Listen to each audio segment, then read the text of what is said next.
Episode number 156 with Scott Clark.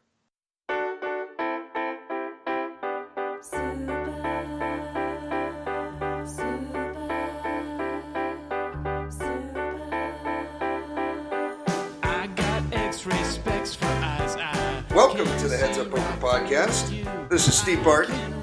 And this is Mike Snyderman. How are we doing, Mikey? A lot of fun in crypto land today, Steve. Yeah. Gotta kind of start with that. Yes.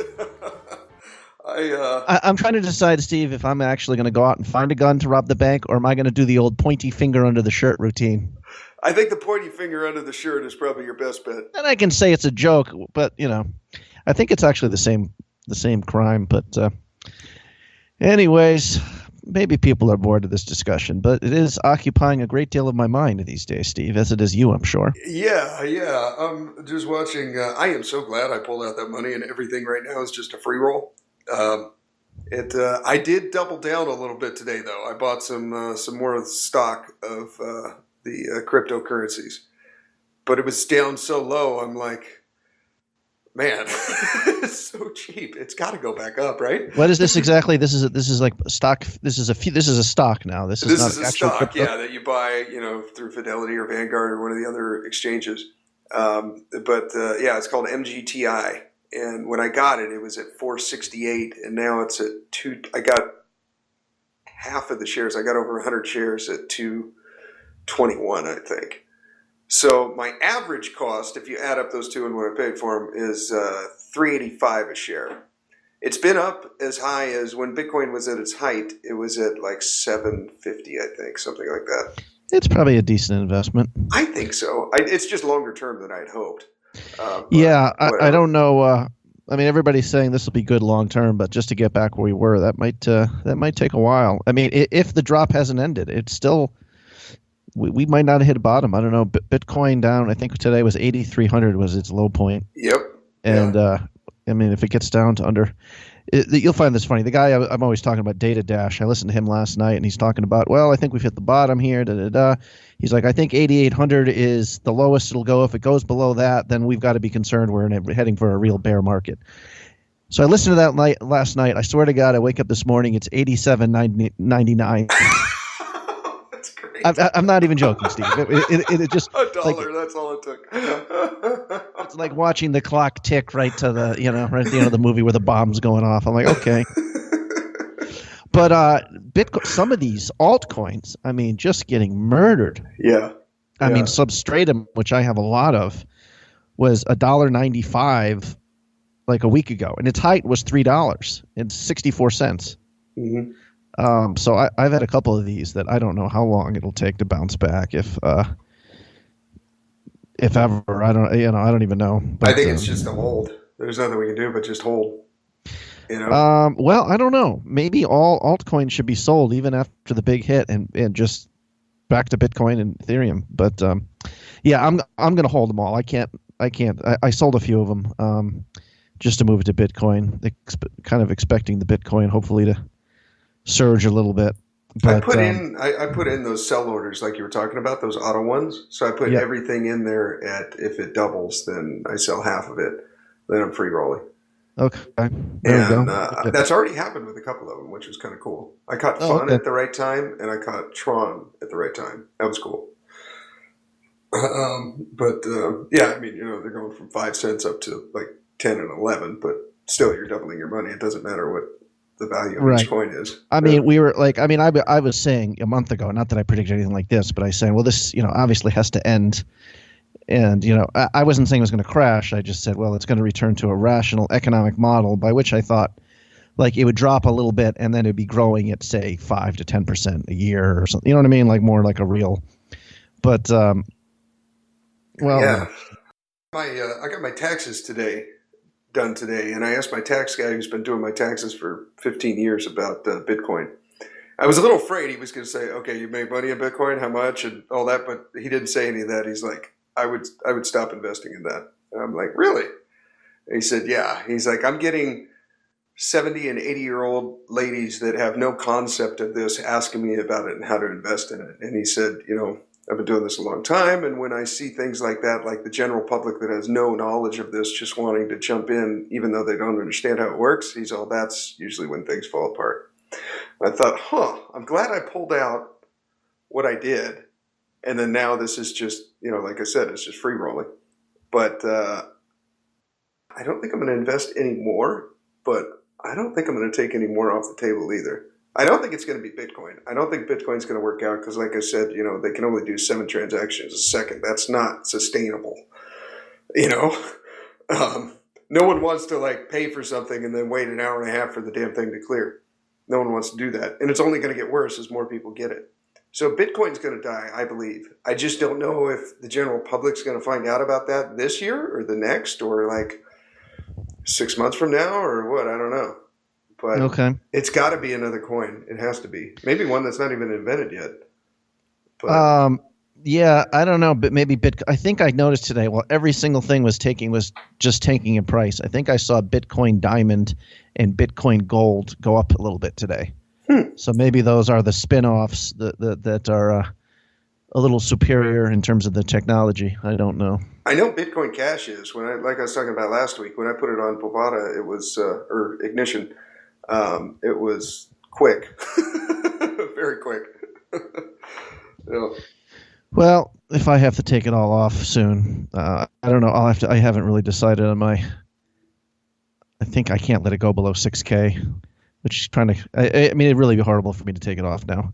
Most people still think it's going to go up again, obviously. But, yeah, well, I'm glad I heard that, though. Maybe it should be diversified where I don't know what percentage should be in Bitcoin. Maybe if 30 or 40% max. Yeah. If you think there's a chance it's going to wither away. I got 50% in there right now, and I'm thinking that's probably too much. I'm glad I pulled out at 11K when I did. I think it was 11 or 11.5, something like that. But I don't know. I think I'm just going to keep it and see if hopefully, it rides this and starts going back up. Then I'll take a half out again, something like that. But I just don't see how Bitcoin's scalable just with that, but one of the other spin-offs might be. The whole Bitcoin can only do 7 transactions a second. That's it. So if 1 million people are trying to do something at once with it. So it's definitely not scalable to something like Amazon. No. Okay. Interesting. No. The way they're doing it now is you buy a gift card using Bitcoin, and then you use that gift card to buy on Amazon. Okay, I got you. That way, that one transaction takes a while, but if you throw $200 or $300 on there, you can buy a bunch of stuff, Okay, I got it. Who do we have on here today, Steve? Today we have Scudder Clark. I'm excited about this one. He is poker player, quite an entrepreneur, and he started up the original PokerMania. Okay. And then he took it public about a year and a half ago or so.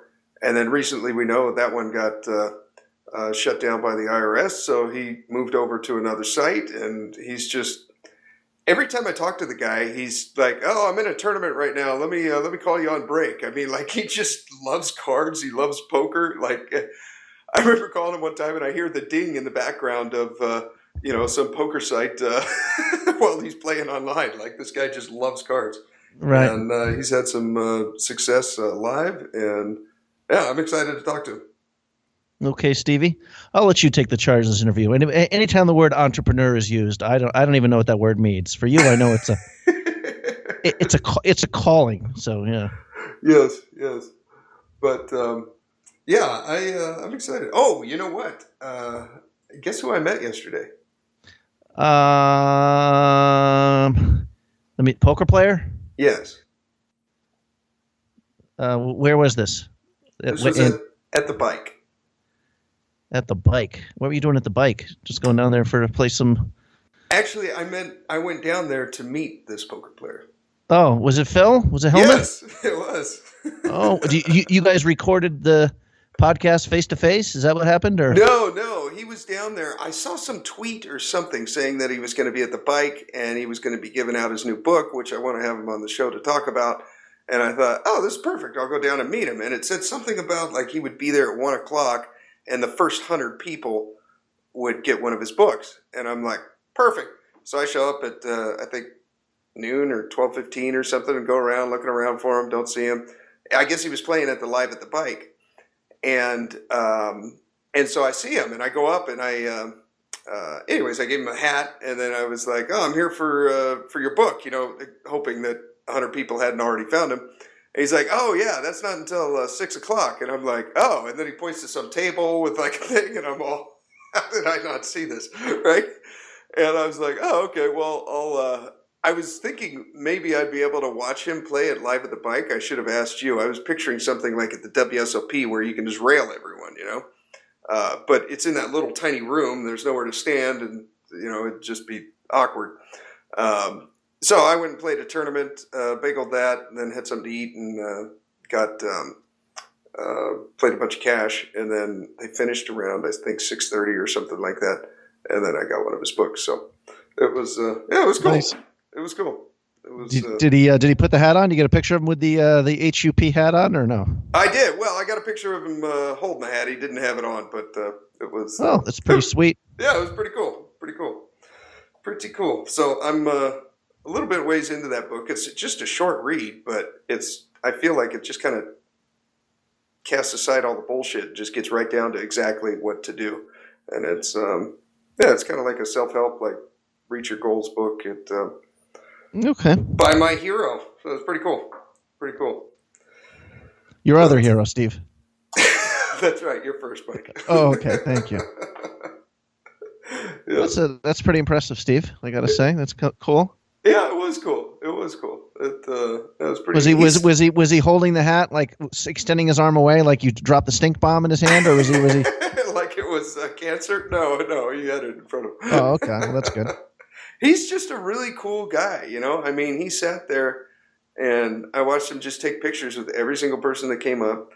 He just took time with everyone. Like, he's just a real, like, down-to-earth, nice guy, He, I think some of that doesn't make for good TV, so it doesn't get shown. Well, I think he is legitimately a bastard at the table quite often. Sometimes. Which, yeah, there's other people like that too. I guess maybe I'm one of them. I don't know. I get upset at the I've been compared to Helmuth quite a bit at the table. I do whine, although I don't think I've ever referred to someone else as stupid, or anything like that. But yeah, there's a few others I can name who are Vanessa Selps. If you ever watch her playing poker, she seems marginally human, but then she gets interviewed and she seems like a nice person.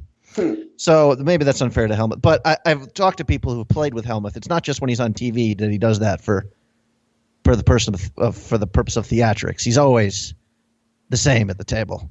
Okay. Extremely entitled and angry. I mean, again, like I said, that doesn't mean he's not a generous man either. Some people just respond to the competition of the game differently. True. So how'd you do playing cash games there, Steve?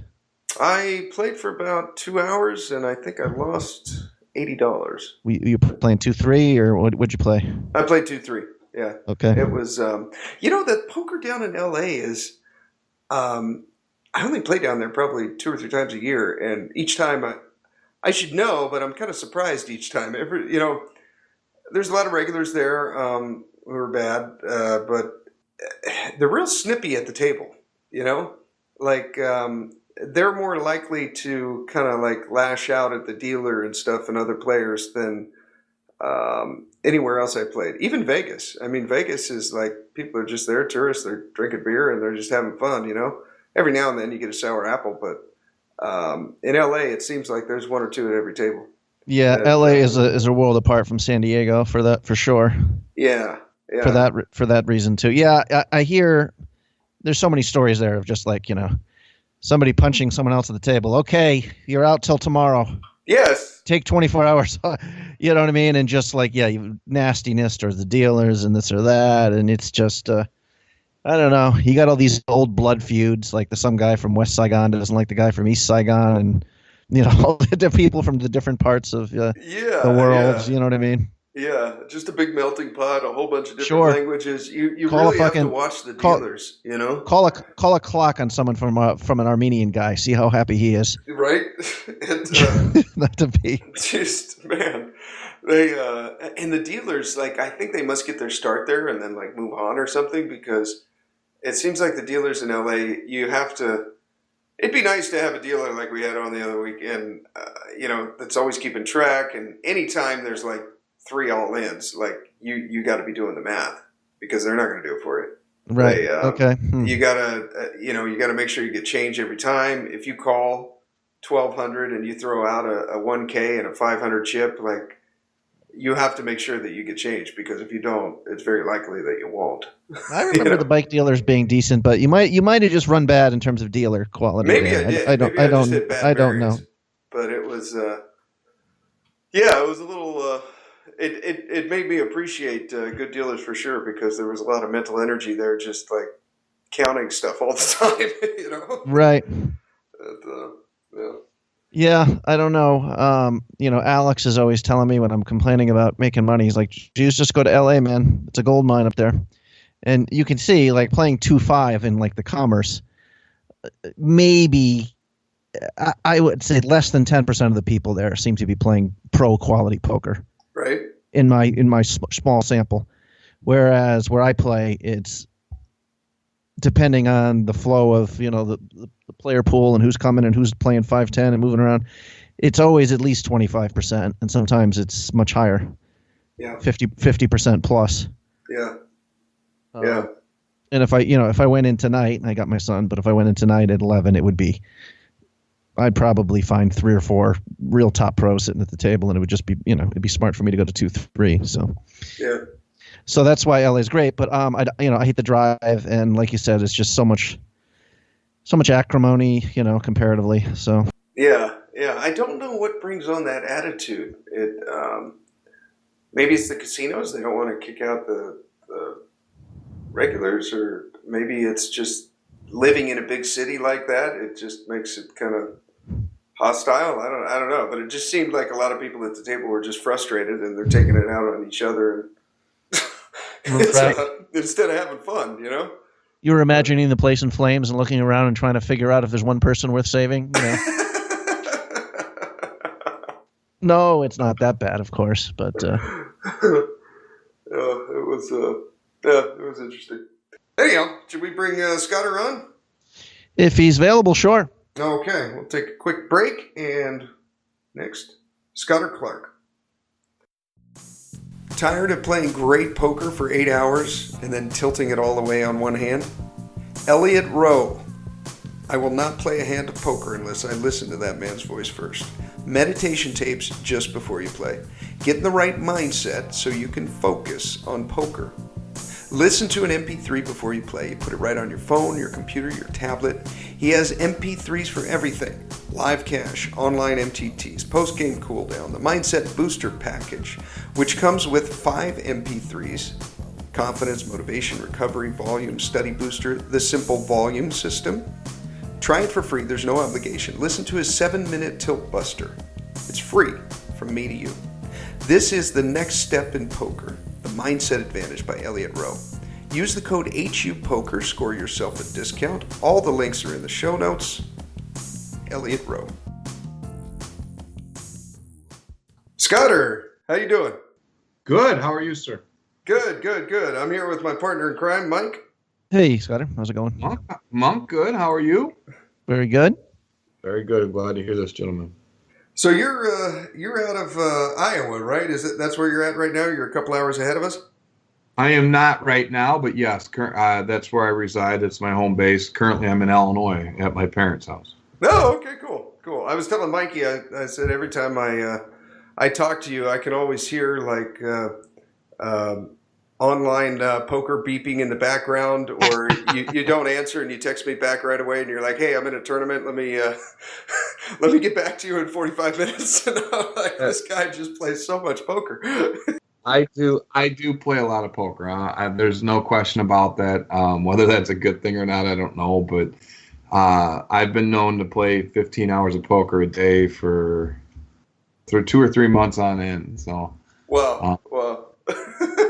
And you can say that. I don't know if that's a healthy. It's definitely not healthy, but I don't know that it's good for the game. I would suggest that nobody does that, even if you're trying to learn, even if you're doing learning techniques, because it's just such an overload.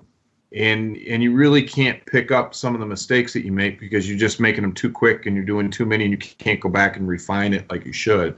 So I wouldn't suggest anybody looking at that many hands.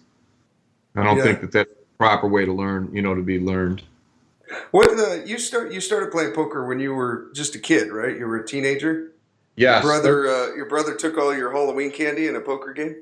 Yeah, that was my brother and our best friend at the time, Brad, and myself, and we went out trick or treating, and I came back, and I'll never forget it. We were at Ridge Street in Galena. And somebody said, "Hey, let's play poker." And I'm like, I don't know. We don't know how. None of us knew how to play. And we got the hands, the little hand directory. And I think we were playing. Well, I know we were playing 5-card draw, 3 draws. And this was 1981. Okay. Wow, that dates me a little bit. And we sat there and we played for quite a while. And I lost all my Halloween candy. Jeez. I'm surprised you never wanted to play. Surprised you ever want to play again. Well, I learned variance very quickly, let me tell you. My brother, who was only 9 at the time, somehow got a royal flush and 5-card draw. Wow. And not knowing what we were doing, not even knowing how to draw to that. That's awesome. Little known trivia fact about Halloween. Do you know Steve? I think this is fascinating. For 33 straight years, he's worn the same Halloween costume. Gay fireman. I don't. The people just like it. I guess. I don't know. And I wear a sign that I carry around like picketers that says "Gay fireman for gun control" just to top it off. Yeah. So you when did you kind of like start playing poker a little bit more seriously? That must have been the spark when you lost all your Halloween candy and then you realized like I could win a lot too. When did you start playing more often? In the 90s, and I can't even envision back then what sparked it. But in the 90s, of course, 7 stud was all the rage, and on the boats. And back then, the only place you could play in a casino was on the boats or an Indian reservation. Okay. And we had some boats on the Mississippi River that we'd go to in Dubuque, and I remember those. 4 tables up on top. It was cold, or the boat was rocking, and it was back in the 90s, it was kind of crazy. And so I played a little 7 stud there, and I don't know how I got into it, but I can't recall. I can't recall what started my internet or my home poker club, but somewhere around, I want to say 95, 96, I moved into Marion, Iowa, and I moved into the house that I'm currently living in. And I started inviting friends over, and we started playing Dealer's Choice. Of course, 7 stud was the primary game, and nobody wants to play it because nobody goes to the boats and nobody likes the game. So we started playing Dealer's Choice, and we started playing at my house, and I had a very large following very quickly, and we were playing cards like 3-card Molly, and In Between the Sheets was a famous one at my house. Okay. We were playing Crap on Your Neighbor, and some of the other stuff. I think we started playing Omaha back then. Of course, Hold'em, Pineapple.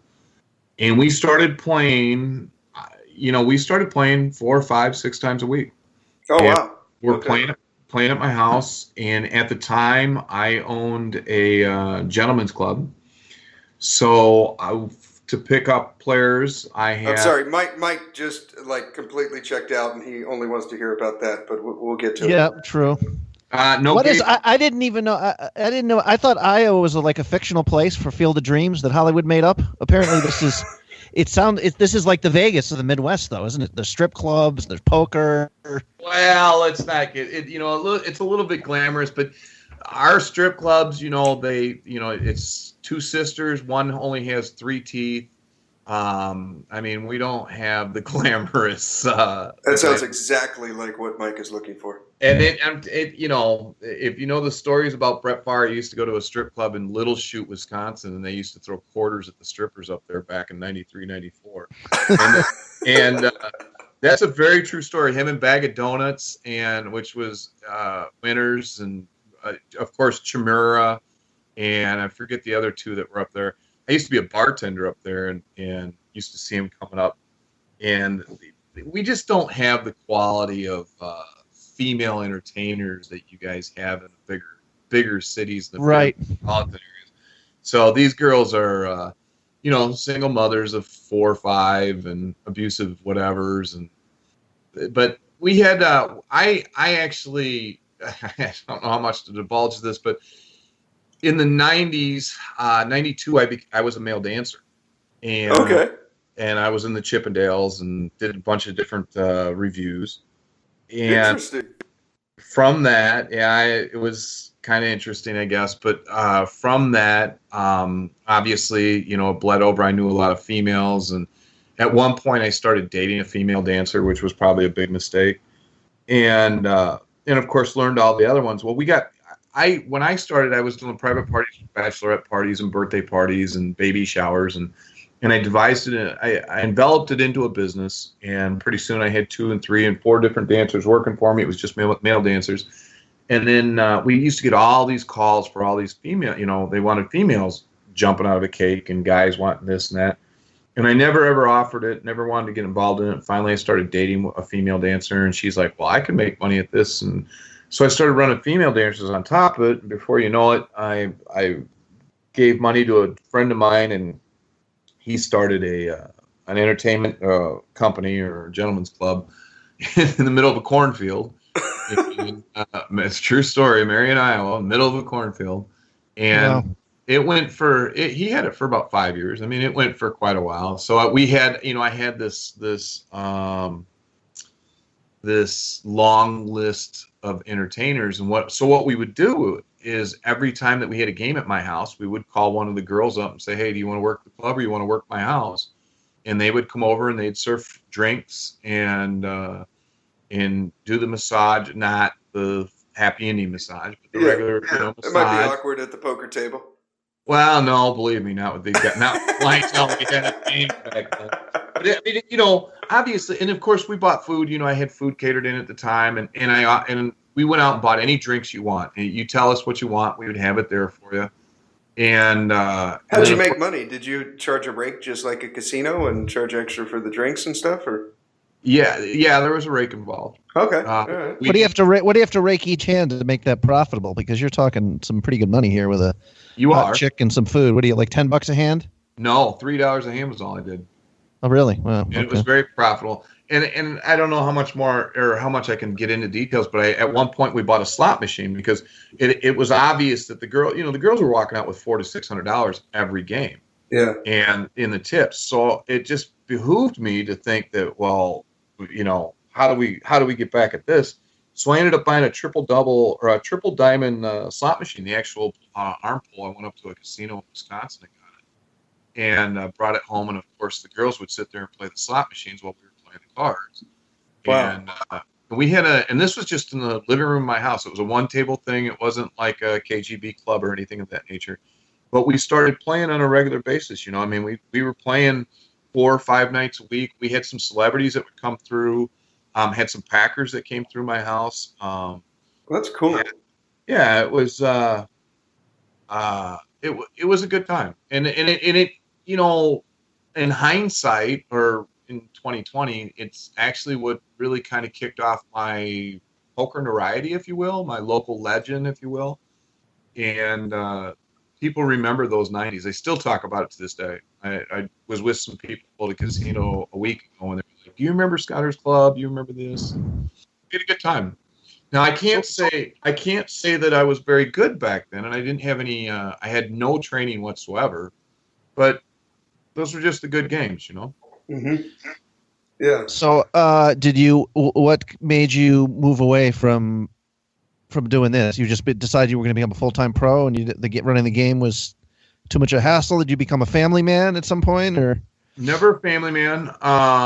I moved away in the 90s and at the beginning of 2000s, actually. Okay. And, I started playing. I lived in Southern Illinois and I lived in Arkansas for a while and started playing a lot of one table sit and goes, heads up, live action. Never played online. I never played online until after Black Friday. And I want to say 2012 is when I started playing online. And I never played a lot online until I bought my own software. But I did a lot of heads up, no limit hold'em, sit and goes. And I really focused on shorthanded play. And I think that's, I think everybody says that about me, is that I very, very much excel. And it's interesting that I just recently realized that I'm much better at 6 max tables than I am at, say, 9 or full ring 10 games. So tomorrow, Monday, as a matter of fact, I'm playing my first 6 max event, which I've never played before. So I don't know why I've never gone to that.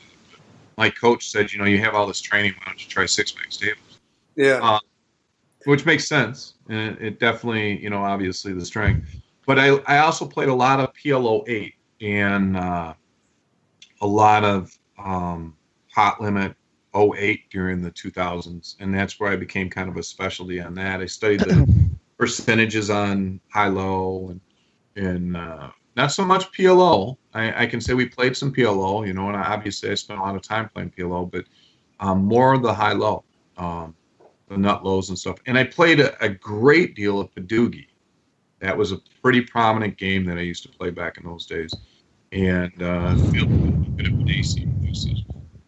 And so you started, when you said you didn't play a hand until after Black Friday, then you started up your own site, PokerMania. Correct. And that was just kind of like a group of your friends, or how did you start that? All right, so there is a home game in Iowa. It's located around Cedar Rapids, Iowa. It actually alternates between houses on Tuesdays and Saturday nights.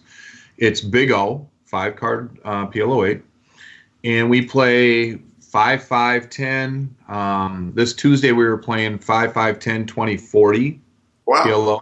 Yeah, big game. And it can be a big game. Well, we limit the buy-in to $1,000, and when you rebuy, you can only get up to $1,000. And obviously, that's to try to keep the money down, so that way the other people can play. This game's been going on for 15 years, and some of the same players have been playing for the same, for 15 years. Obviously, not me. I got into it in about 2011, and but it's a very well-known game. I mean, if you play Big O, people know about this game, and it's hard to get into. We don't let anybody, the guy on Tuesday night doesn't want anybody at his house. He's real private, real cautious. He doesn't want any pros there. He's a very, very good friend of mine. He's the only reason why I'm in there, but he doesn't. He's very, very selective. So, and we have a lot of celebrities that come through on this game. We have an old, and I probably don't know that I should probably spill names here, but we have a NASCAR driver that drove in the 80s and the 90s with the Intimidator and some of the other NASCAR folks out there. He drove Winston Cup. Cool. And he's well known for, if you Google NASCAR's 10 most horrendous crashes, he's number 2 and number 9. Oh, jeez. And he survived. Oh yeah, no. And hey, that guy. Let me tell you, I don't know that I want to spill his name because it's just not right. But he's the best individual you'll ever meet in your life. The guy is the most humble person. He has Jeff Gordon's very first Winston Cup car in his garage.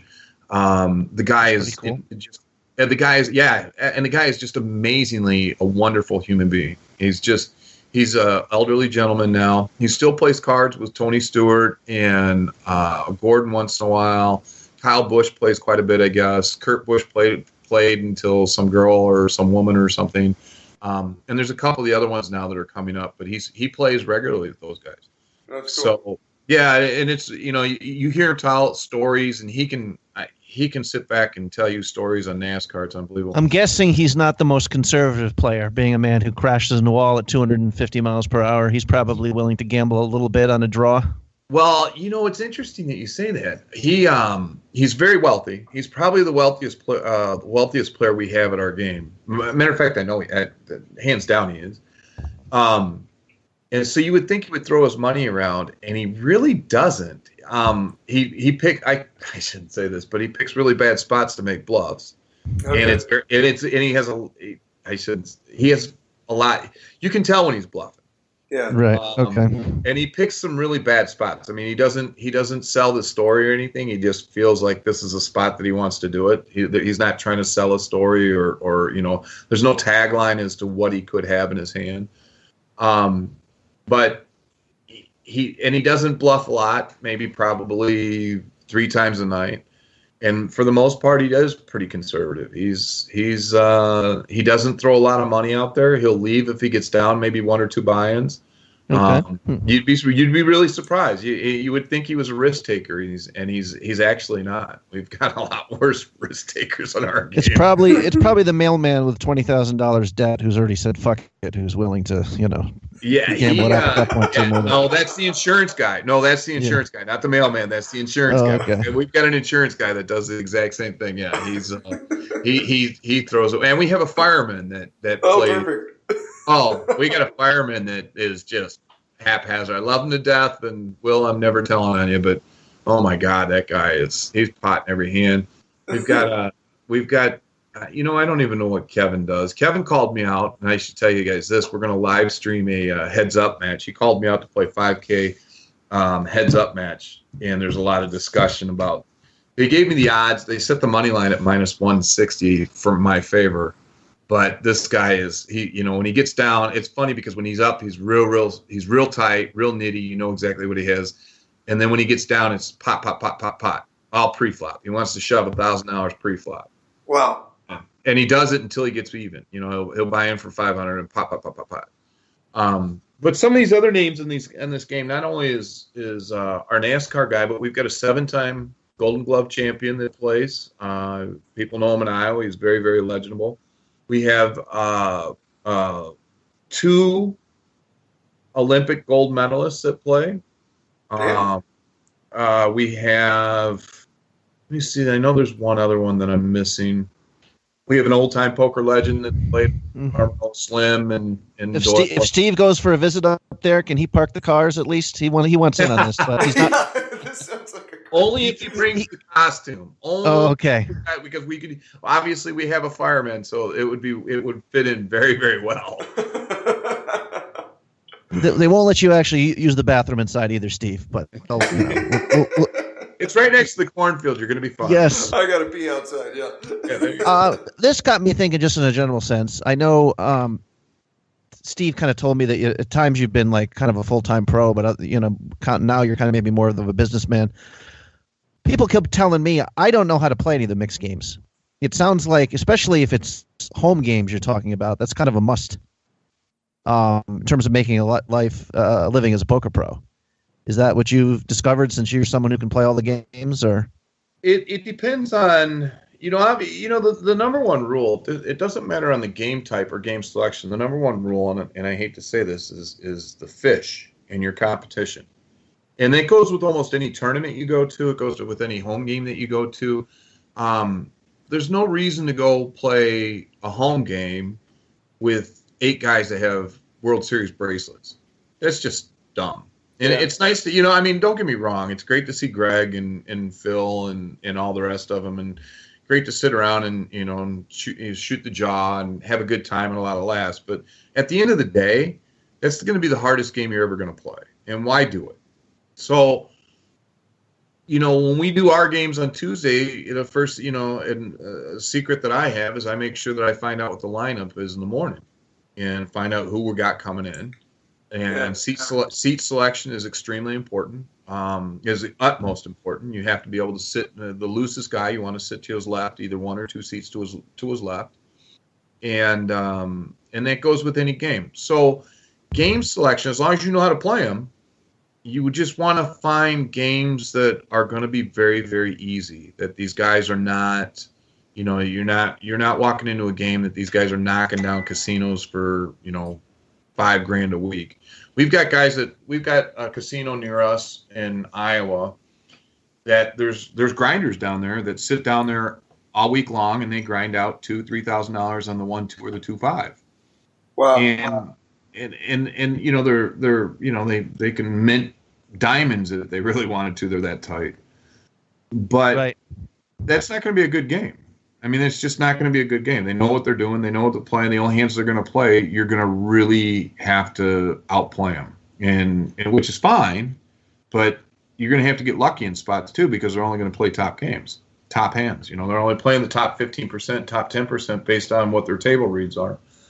So would that be the overall? If you can just give us the Midwest card game or Council Bluffs or wherever you go around there, is it all lean towards tighter play? You don't have as many gambly guys as you're going to get in certain parts of the country. Is that no, not at all. We have no. I'm going to probably blow Iowa's cover. There's a no limit hold'em game that goes on in Des Moines. A friend of mine puts it on. He's a really good guy. He's a pharmacist. That game's been going on for 10, 15 years. Rumors that's just a hold'em game. Now I don't play hold'em cash, but I know those people I know the guys very, very, very well. That game's notorious for having lawyers come in, doctors come in. It's notorious for being the loosest game there possibly ever was. We play our game that we play on Tuesday night, the Big O game, is not nitty, is not tight, is a very good game. We start at 7:00. We'll play until cows come home. We open it up at 9:00 to a certain another degree, and at midnight we'll open it up to another degree, and that game gets loose. There's also another Tuesday night game in my hometown that used to be my game, is the game that I had in the 90s, and another gentleman puts it on every other week, and it's a lot of fun. It's it's only a 1-2 game, and it's dealer's choice. And we still play Kings and Little Ones, if you know how to play that. We still play Rainbow, if you know how to play that. Let's see what else. So a couple wild card games. And, of course, the only thing I'll deal when we play dealer's choice is Padesi, because nobody knows how to play Padesi. Slight edge there. Oh, yeah. And you don't know the rules. Let me explain them. Well, no, I mean, everybody, we make sure everybody knows how to play, but, Just bring in $40. We'll start from there. Oh, it's great. They draw to 7s and 8s all the time, and you're just like, you shake your head and you're like, okay, it's great. It's wonderful. But that's as a true pro, that's what you're looking for. You're looking for games like that. You're looking for your game selection, or not your game selection, but your your lineup is the most important thing, and knowing who your players. Do you walk into you go to Madison and walk into a home game you don't know? You better do homework first. Yeah. You find out who's going to be at the game. Sure, obviously you want to make sure you're safe. And then you want to make sure you know some people there. You don't want to be the only person and you don't know anybody. Right. I went into New York last year and was at a private game in New York, and I didn't know anybody at the table but the guy that was running the game. He wasn't even playing, and I can't say anybody was cheating, but it sure did feel like two brothers and a cousin on the table, and mostly because I was the outsider. So, the biggest thing is that you want to know what your lineup is. You want to know your players, whether you've played with them or not. No, maybe not. But that when you're talking home games like this, that's the biggest thing, is to make sure that obviously safety's first and lineup second, and then seat selection. Don't forget, seat selection is extremely, extremely important. You do not want a guy that's going to pot on your left. Sure. So you will not win. I mean, you win if you get lucky, but you're not. In the long run, you're never winning in that game. You never ever win when you. Sounds like you need to be socially adroit, though. If the poker scene is very home game heavy in terms of that's where the money is, you need, obviously, which you seem to do, know a lot of people and know where to find the good games. Yeah, and it kind of goes with the reputation. I mean, that kind of goes with people know who I. It's like I guess I could probably mention Greg. I'm real good friends with Greg Raymer, and Greg is just a great guy. Another one of these really, really humble guys that is just a fantastic individual. And he has what he likes to do is he goes to these tournaments and then he'll set up a cash game, and it'll be a mixed game, and round and round and round, and every person gets to choose a game that he wants to play. And then, of course, he advertises through the casino, and he says, hey, anybody want to play, cash poker with Greg Raymer? We're having a cash game up here. Well, of course, 55 people are going to show up to get a picture and play with Greg Raymer. Well, if you're a smart guy, you sit on the other side of Greg, on the other end of the table with Greg, and of course I know Greg, and you let all these people come and play because they don't know what they're playing, and they don't really care. They just want to hear Greg talk, and they want to play with Greg. Yeah, they just want to play with Greg. Everywhere we go, every stop I go, I make sure I play in Greg's game because it's the greatest game in the world. So, and those are the kind of things that you look for, I mean, that's and you get invited to that because the players and people. I've got a solid, good reputation, which I appreciate, and you get invited to these kind of things. So. Everywhere I go, it seems. I was just in Durant, Oklahoma, and of course we were playing the WSOP down there, and there was a couple home games that I got invited to, and that's always nice. Chicago, I was just in Chicago 2 weeks ago, and there's always, the Shark Clubs up there is a home game, and East Side's got a home game, Gary's got a home game. They're always asking me to go to these games. The thing is that they don't play. I'm a PL08 player. I'd rather stick to that game than say Hold'em. I just don't enjoy Hold'em as much as I do PLOA. You do have a couple good. You do have a couple good Hold'em tournament results, though. Yeah, I play a Hold'em tournament. I enjoy Hold'em tournament. I enjoy the read. It's a lot easier to read people. Of course, I play PLO8 tournaments as well, and Big O tournaments, and Raz. But I'll sit down for a Hold'em tournament, absolutely. And I try to do a Hold'em tournament at least once a week, maybe twice a week. I'm playing tomorrow. I'm playing the WSOP in Milwaukee. Nice. Damn. Talk about engineering your life. You won a $1,100. You won the Fall Poker Classic in 2015, and you told me after that. In December, I guess just before Christmas, you decided, you know what, I'm going to do this full time. I'm going to go pro. Yeah, probably not the smartest decision I made in my life, but yeah, that's true. Well, what did you learn? That was a little over 2 years ago. You said that you'd never had any coaching up to that point. You'd never gotten trained. It's just all on the felt. And that next year in 2016, you realized, you know what, I should probably get someone to coach me. And when I say no coaching, I can't say none. I've had a lot of individual coaches. Okay. Had a lot of people take me under their wing. Jeff Fielder, for example, is a very, very good player. He's took me under his wing. Jim Jakovic, obviously I get some advice from Greg. So I've had some real good personal people. James Larson from the HPT has always been real good for bouncing off ideas as well.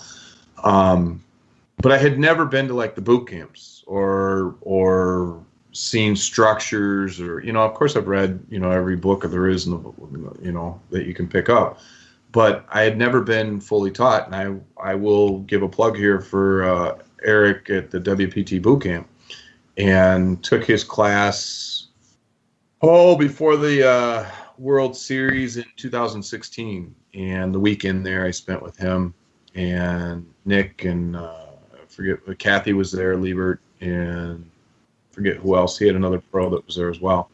Very unbelievable course. Changed my game, made it to what it was. The structure, obviously the formulas that you use and that you can deviate from once you get to know what you're doing, but set patterns, set structures, and I recommend that to anybody that wants to be serious about tournament play. Get some training, get some formal training. Obviously, it's very, very good, but every coach and every player has a different perspective on the game. Get some sort of strategy training, if you will, some sort of foundation, some sort of base to be able to build on. Quickly, I'm just looking at the score, 85,000, pretty good. You said it was a bad decision to turn pro. Did you immediately just start using bad bankroll management, and you played a bunch of 10Ks after that, or you played too big in cash? Like what went wrong with that with your bankroll? It was interesting. I should also footnote that the same week that I won the 86 grand, I also got $60,000 in a lawsuit from a motorcycle accident. Okay. So I was running really good that week. And I also should note too that the day that I shouldn't note this, but the day that I won there's a story with that poker tournament. I don't know if you guys have ever heard, but I actually went through a sepsis attack, if you know what sepsis is. Infection. Wow. While I was playing the tournament, I got very, very sick. And to the point where I couldn't move, couldn't lift my head. And wow. This is well documented, and they wrote this up in a medical journal. On Friday night when I went out there, girlfriend that I had at the time had informed me that I had something wrong, and had looked it up online what the symptoms were, and it turned out that I had some sort of a bladder infection or prostate infection. And I was on my way up there up to Canterbury Park, and I was off work. I was a civil engineer, and it was Friday night. I'm not going to turn around now. I'm already going up there, and I played the satellite on Friday night. Of course, I won the satellite, won my seat in there. On Saturday, I played, and I started getting sick while I was playing the main, and I felt like flu symptoms, and was getting body flushes and feverish and not feeling real well at all. And I went through on the main and bagged on the main like 79,000. Wasn't a lot of chips. The next day, I woke up and I couldn't move. Body was locked up. Felt like I wanted to throw up. I couldn't figure out what to do. I didn't know, it was the first time I'd ever bagged a major tournament, and I was like, I didn't know what to do. And I got in my car, and it took me an hour and a half to get out of my car. And my mom, who's a nurse practitioner, was begging me to go to the emergency room and said, you're really in trouble here. You really got to go. You're really, really in trouble. And I was like, well, I'd really like to get my expenses out of this because, of course, I'm goal orientated. And I said, let me just get the cash. Let me see if I can cash this tournament, and I'll, and then from there, I'll go to the hospital. And so I walked in, and I know the staff real well up at Canterbury, and Mother Teresa and Joel Mutt, real good people. Canterbury Park's an excellent, wonderful place to play. And they rushed up to me and said, hey, look, you don't look good. You look really bad. And they're like, you really need to go to a hospital. And I'm like, I'm not going to go. I'm going to play. And they go, well, and they called their lawyers, and they had EMTs come see me before I start playing. Oh, my God. No, it gets worse. So the lawyers said that they couldn't kick me out for health reasons, that if I fell out, then they could call. But as long as I wasn't going to leave voluntarily, that, I had to keep playing, or I could keep playing, I should say. So I started playing, and about an hour into it, I couldn't lift my head anymore. So and of course I don't have any training, so I wasn't doing any tells against people anyhow. And all I did was I kept my head in my two hands, and I'd look at my cards, and then I'd just play my cards. Now, how I got through to the cash part, I have no idea. I have no idea. I don't remember much, I can tell you this. However, at one point I started throwing up stuff, and they got a wastebasket. At one point, the EMTs came in and wanted to give me an IV. And at the poker table. At day 2, at the Canterbury in Minnesota. Yes, very true. We had a dinner break for an hour. I remember it was about 5:00, and we'd just gotten into cash. And at this point, I had a lot of chips, and I wasn't going to go. I wasn't going to go, and I was really, really sick. So at dinner break, I walked upstairs. They had the horse beddings upstairs, and I went upstairs and I laid on the floor, fell asleep, came back a half hour late after dinner, and it felt all right, but I just felt terrible. At 19, there was 19 left. I'll never forget this, and I couldn't lift my head, and I was getting worse, and it was probably about 7:30, 8 o'clock at night. There's 19 left. Ben Marsh, who's an online pro, was sitting over on seat 8, and I think I was in seat 3, and I had queen 9 of clubs. I'll never forget it. And of course, 2 clubs come out on a flop, and I don't know how to play. I mean, we all know that I can, by that description, we all know at today's date you're supposed to jam on the turn by at least, and I didn't. I being the rookie that I was, I got to the river, and I jammed on the river. I missed it. I missed the club flush. I've got absolutely air, queen high, and I know for a fact that he had top pair. I know for a fact he had top pair because he was just calling the way it was. And so I jam on the river, and of course at this point my head's down, and I can't lift my head, but he starts tanking. And he's, doing the chips, and he's looking at me, and he's doing the chips, and he's looking at me. And Ben's a real quiet guy. He doesn't do any verbal tells. He doesn't try to elicit any tells that way. And after about 3 minutes, I can tell you that I started lifting my head. I started feeling like, and my heart's beating. I know my veins going crazy in my neck, and I can feel my heart like just flying out of my chest. Yeah. Totally bluffing at this point. And about 3 minutes into it, I can actually feel my head, like I can move my head. I like, wow, this is weird. And about 5 minutes into it, I'm like, I could sit up. And I'm like, well, I kind of feel pretty good. About 7 minutes into it, I'm like, I'm feeling all right. What happens is the adrenaline of the bluff caused my body to make natural cortisone. When you have adrenaline flow like this, it produces cortisone. And the cortisone that I was producing in my body is the exact same thing that they do when you go through a sepsis attack. That's what they'll give me at the hospital. They'll give you a shot of cortisone. And so by me doing this bluff and him tanking as long as he did, the cortisone built up in my body to try to fight the sepsis off. Interesting. Doctors later have said that this is the reason why I did not go into a coma or fall out, because of the fact that I was able to produce this. Because by all the symptoms that they had said was following up to it, I was on my way out the door. So basically, bluffing saved your life. And that is as ironic or as cliche as that sounds. It's very, very true. That's awesome. He folded. I won the chips. And I went on 4:30 in the morning to win first place. Played heads up for 2 hours, played 3 people for an hour and a half, and 4:30 in the morning I won and went straight to the hospital. And 85K richer. 85K richer, and I might also add that somehow the 19-year-old barmaid who was cute and gorgeous ended up taking me home with her as well. That's awesome. So I was running pretty well at that point. Wow. And like I said, I also won. I got 60K on Wednesday of that week. That's how I got enough money to go up and play the Canterbury, because I got 60K in a lawsuit from a motorcycle accident 2 years before. I don't use the word American hero very, very often. No.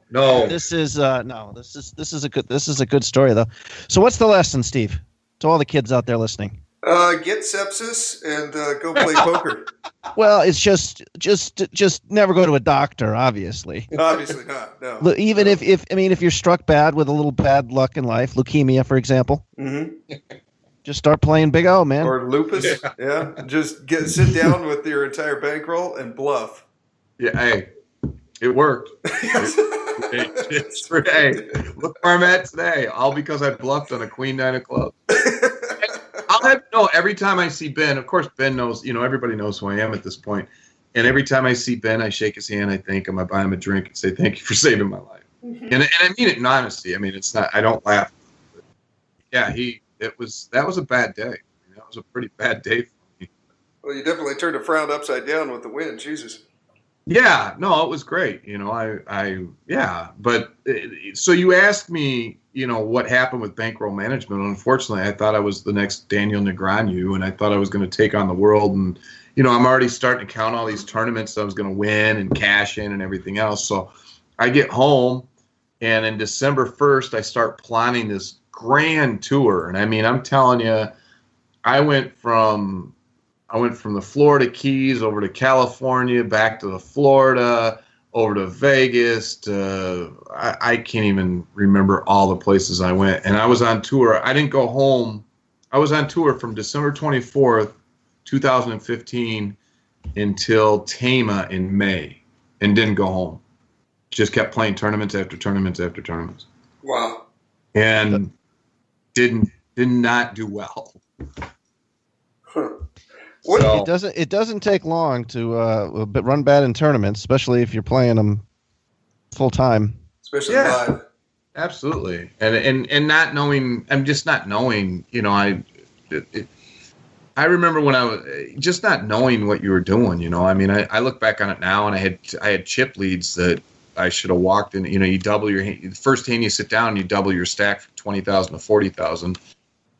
You give me those today, and I'm going to make at least cash, if not final table. Unless something really bad happens. But I mean, I can navigate that at this point.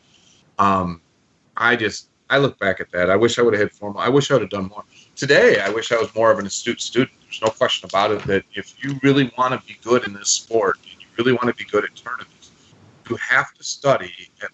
The game continually changes. The players are continually changing their strategy. Yeah, you just got to keep studying and just never stop learning. No, not at all. If you truly want to be a part of the sport, and you want to be the pro, and you want to be as good as Daniel Negreanu, you have to keep studying. He never stops. He still doesn't stop. He still studies. And if you want to consider him one of the best, then follow his lead. Yeah. And it's very, very true. It's extremely true. You going back to PokerMania, this really interests me. I mean, I've never thought even about opening up a poker site or anything like that, but you opened that up back in 2013 with a bunch of your buddies, and then you made it public back in 2016, and then you guys had a good run for about a year and a half or so, and then now you've transferred over to 6-4 spades. Can you describe that from like kind of start to finish there in the last 4 years, kind of summarized? Let me tell you how the game started, how this tournament, or how I never did get to finish the story on how the software started. We had a home game that we've been playing for quite a while. And one night, it was a Tuesday night, we wanted to play. And one of the fish, our biggest fish, his wife had a baby the weekend before, and she wasn't going to let him out of the house. So he couldn't make it to the game. And another one of our fish, the guy that blows a lot of money, got caught cheating on his wife about a week before, and he couldn't make it to the game. They couldn't leave the house. Both of them were on house restriction. But we still wanted to play. Yeah, they were both on, and we still wanted to play, but we didn't know how to play. Well, at the time, I had friends in Costa Rica that owned a sports house. And I said, hey, we're trying to play. Would you know where, do you guys know anywhere that would have poker software? And they said, look, we've got this old poker software sitting around from Black Friday that nobody's using. And if you guys want to do it, just give us 30% of the rake. And we're like, we don't even want the rake. We just want to play poker. Yeah. So 10 of us got on a Tuesday night and sitting in our underwears at home, in our own home, and played, started about 7 o'clock. We all got on and started playing poker online, our own software. And of course, we all played until about 5 o'clock, 6 o'clock in the morning. And then the next night we got back on there and did it again. And then the next night we got it on there. And pretty soon 5 friends heard about it. And they said, hey, we want to play. And pretty soon 5 more friends heard about it. And they're like, hey, we want to play. And for about 2 years, we had a private online poker club. Just 65 people. When people wanted to play, I would text them and send out a text that said, hey, we're all going to start at 7 o'clock tonight, or we're all going to start at 8 o'clock tonight. And we got on there and we razzed everybody. And, I kind of, at some point I made a mistake in that it was just a bunch of rec players. And I could see that, oh, wow, this is a really great idea. If we invite more players and more games, this could turn out to be something really great. So I invited a guy out of Des Moines who was a very, very, very good pro. And he had a bunch of very, very, very good pro friends. And, of course, they got on there and started killing the games. And then we invited a very slipshod individual from Boston who was an agent for some very good players as well. And he brought some players that were too good. So I kind of made a bad decision back then as to open it up to some people that I shouldn't have. Instead of keeping it more rec players of just, recreational, having fun kind of guys, I opened it. We brought in some pros on that started playing, and of course, that goes without saying what happened. So then we ran that for about 2 years, and at one point I got out of it just because I was getting more into civil engineering and I was kind of doing some other things, and so I got away from that software of it. And then, of course, I won the big tournament in October, and I decided to go pro in December. And the guys were like, hey, why don't we start the software back up? I'm like, sure. So I did it. And then when I went out, people would ask me, what do you do? I said, well, we play online, and they're like, can we play? And obviously being out on the road to WSOP, WPT, HPT, MSP, hitting all these circuits and people hearing about this site, we grew it from 120 people to 450 in 3 months. Nice. And then and that was from early 2016. I went to Sturgis in 16, and then in October I started signing up agents and felt that I wanted to open that up into what it evolved into. And in October, we went from 450 to 2,000 by January of 17. And then, of course, we ended up having 4,400 players on. We had 2,800 by March. And then World Series of Poker, we had 4,400 counts, 4,400 players. It was awesome going on there. I only got to play on there at probably a month or two before the IRS shut you down, but it was amazing. I mean, it was just like playing in a live game at somebody's house because there was drinking contests going on. It was just awesome. I'm like, oh my God, this is online Pacific Poker 2003. This is unbelievable. It was pretty cool. But you've done the same thing with putting it over to 6-4 spades. It's the same feel. It's just a more professional site that isn't web based. It's just like opening up America's Card Room or one of the others. And yeah, it's a really neat site. That's very cool. Yeah, the one thing that we want to kind of make sure that we emphasize is that obviously, the overriding factor is that, there's a rake and there's money and there's some money to be made. But that's not why we did it. We did this so we had a safe place to play. So we knew that this wasn't a Black Friday kind of thing. We knew there was nobody cheating. Yeah. And obviously, as we got bigger, we had to deal with a monumental more, the collusion aspects and we had to make sure our servers were safe and we had to have safekeeping with that. We had to get an IT team. We had black hats, white hats, and gray hats to make sure that our tunnel was safe. We had a collusion department. I had admins that staffed the site. They would staff it and watch. They were trained to watch for collusion. We knew we had all kinds of software that was helping us detect it.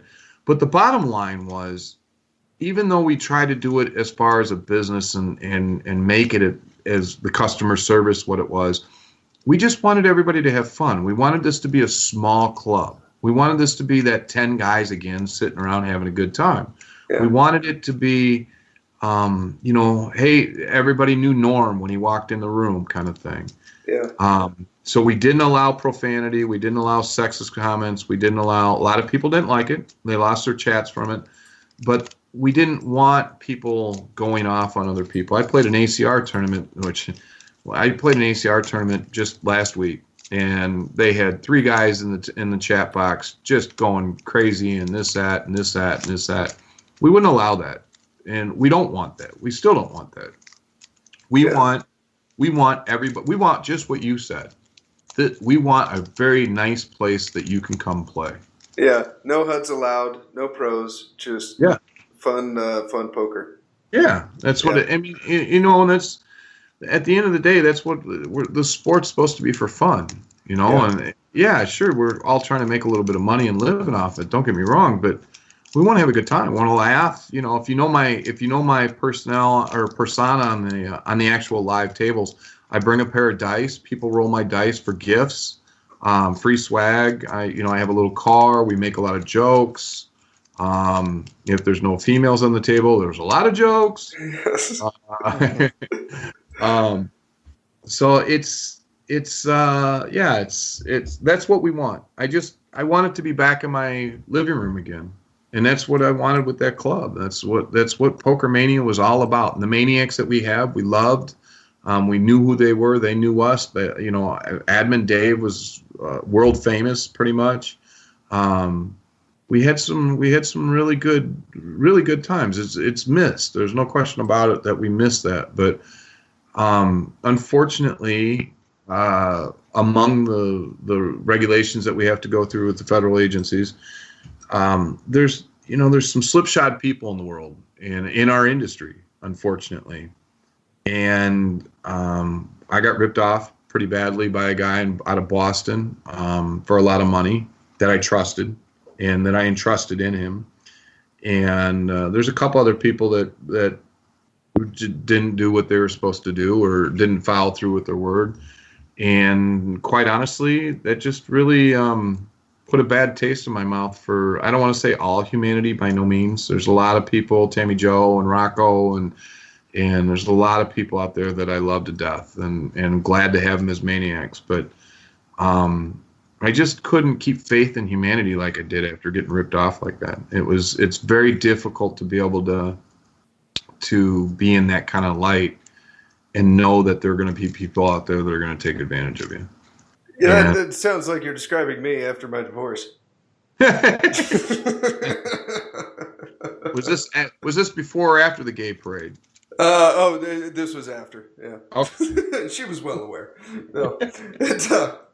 One thing that's really nice is you guys take Bitcoin and Ethereum, and you're like, I don't care what kind of cryptocurrency they got.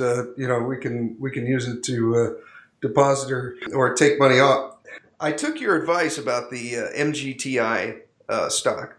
Oh no. And well, I want to preface this too with this morning. Actually, I even doubled down. So that's a good double down. No, I mean, think so, really, right? Yeah. I wanted to run this by you because I know you're in the cryptocurrency just like Mike and I are. But I got it originally at 468, and I got 200 some odd shares. And then today I logged on, and it's been bouncing around $3 or something. And I logged on this morning, and I saw that it was at 221, and I thought $2.21. And I logged into my Vanguard, and I have an auto deposit that goes there every month, and I had 200 and something odd dollars left. I think like $250, and so I got it down to within a cent of how many shares I could buy at $2.21, and I got every single one. It was like 113 or something, I think. And I thought, okay, well, now my average cost per share, instead of being 468, is now 385 when you add up all the shares and what I've invested. Mm-hmm. So I think that's a pretty good result. If we can, I believe that it will rebound and it's going to, come back. This is just going to be a longer term investment than I originally thought. But I think I'm going to do what you say and, wait until if it's 385. Once it gets up to 385, wait till it gets to, 410 or 420 or something, sell off a percentage of that, and then just start making it back like that. But sure. What's your thoughts on the crypto as of late? Okay, here's what. First of all, I want to be able to say that investment advice is not something I'm ever going to give, nor should anybody ever listen, because nobody knows what's going to happen. It's interesting you say that, because so does every other guest that talks about this. But go on. Throw out the disclaimer. A friend of mine just today, I have a very good friend of mine that does swing trading, and I'm looking at doing day trading and going to take the Ameritrade Sink or Swim class here next week. And he said the very first thing that you have to remember in this industry and doing this with any kind of trading is don't listen to anybody, because nobody knows what's going to happen. They're simply merely, and there's nobody that has any more power or more research than you will have at your fingertips. So don't listen. Now, that being said. But that being said, you banged a hot 19-year-old, so I've chosen you as my mentor. Thanks, Mike. Thank you. With the trophy and the money in a picture. So here's what I will tell you is that if you historically look at all the cyber coins and you look at all the graphs and everything, January every year is historically the dip, and that's where everybody pulls back. And I've heard the same thing, and they say it's because of the Lunar New Year. Have you heard that one? That's the biggest travel time. People pull money out to travel. There's a lot of different. There's a lot of theories for it. Christmas. They need the money. Starting off the new year, they want to try off something different. There's a lot of different histories to that or reasons for it, but it's been the same way for the last 4 years. Seasonal depression. The less optimistic about the 100%. 100. They went to they got the fitness club, and they're going to spend their 3 weeks there trying to get off the fat and no longer need to worry about cyber coins. It has a historic pullback in January. I have my finger on the pulse of the cyber community, the cyber currency community. Pretty. I mean, I'm sitting here watching a text reel right now of the founder of Eetherium and the ex-owner, the ex-CEO, Litecoin. Tell you that today they announced that the CEO of Eetherium stepped down, and they've just hired somebody else who is a brainchild. And I mean, as we all know, Eetherium has actually held pretty good. Yeah. Eetherium hasn't dipped until just about 5 hours ago. It dipped a little bit more than it should. But everybody feels Ethereum's the strongest, and it's not going to have any problem. What I will tell you in the forecast is that. And the bottom line is that they say in the summer you will not remember that this will be a memory that will be a distant memory, and you will not remember the agony that we're going through now. Okay. The projections, that they obviously think BTC will go back to 20K or more. I would suggest that would be a nice benchmark. I'm very, very fond of Ethereum. I don't think Ethereum is going to blow up more than 2,000, but I think that it's a strong, strong currency. I personally, I'm not a fan of Litecoin any longer. I can tell you that I have it, my holdings. Not a fan. I don't believe that I don't know that one's going to recover well, but I do like Ripple, and Ripple is the one that is backed by big banks. Let's, for instance, the cyber currency, the bottom falls out and all the coins disappear. The one that won't disappear is going to be Ripple, because it is used by big banks and it is fortified by big banks. It's insured by big banks. Ripple's not going to go anywhere. Let's say the governments, which North or South Korea just recently banned cyber coins, and there's a couple other countries, China, for example, cyber currency is bad. Now all of a sudden China's coming back and say, okay, we're going to let you do it, but we're going to be more in control of it. Eventually everybody's saying, well, it's non-regulated currency. When is the government going to want their piece? The government does get their piece now. And these cyber currency traders are now having to pay taxes, and they are monitoring this stuff more so than they had in the past. What happens if tomorrow there's a new rules or new laws that come out that say cyber currency is going to be regulated at this point in time? What's going to happen? Okay, things like Litecoin and Bitcoin and maybe even Ethereum. The what do they call it? The marijuana coin? I forget. The cannabis coin, I think it's called. Whopper coin. All these coins may fail. There's no question about it. However, if government regulations do come into place and the feds do try to regulate in some form, Ripple's always going to be there. It's already backed by big bank. So that'll be the premier coin. Again, I'm not going to say that I know anything. I'm not smarter than anybody else when it comes to this currency stuff. I haven't been in it that long, but the forecasts are is that Ripple will go to 10K or $10 a coin. It's right now, by the way, at 81 cents. And there's forecasts that it'll be $10 a coin by summer. And I firmly believe it. If you take a look at what the Ripple is and where it's at, I firmly believe Ripple will get back in it. I think it's the wisest investment anybody could possibly make. Right? So if you can get your hands on it, which it's difficult to do because Ripple's a smaller known coin. You can't get it on Coinbase. You have to get money on Coin. You got to get Bitcoin on Coinbase and then take it to exchanges like Binance, for example. That's what I got it on. Yeah. That's what I got it on as well. And you trade your Bitcoin for the Ripple. But if you do that, I think that you're going to be very, very happy come World Series of Poker. Well, before we move on to the fun of this summer, where our coin, if I may dwell in the misery of the moment, which I like to do sometimes, how close are we to the bottom? Again, you don't know anything, but just do you kind of feel just following the trends that we've got? I mean, today's been ridiculously terrible, especially if you have the altcoins. I'm hoping we're near the bottom. Because I don't have money to put more in. I'm not one of those people who are like, okay, let it drop, I'll just buy more. So I want it to spring northward here. We hit what do we hit today? 82, 81? I think we were down to 83, 82 at some point, yeah. 82. I think our low point was 82 today. All the forecasts I've seen says that the support at 8K will fortify it so it won't go less than 8K. Everything that I'm reading and that I'm seeing on all the chats and everything says 8K is the fortified benchmark. Whether that stands true or not, I don't know. But I'm seeing on all the chat reels tonight that are saying buy. Get in it now, forever hold your peace. 8K, we hit the 8K mark. This is it.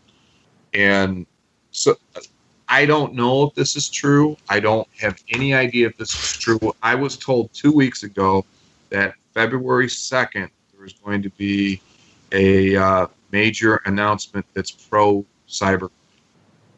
I don't know what that is. I've not seen any kind of movement towards that today. By no means, obviously, today was a bloodbath. But February 2nd is tomorrow.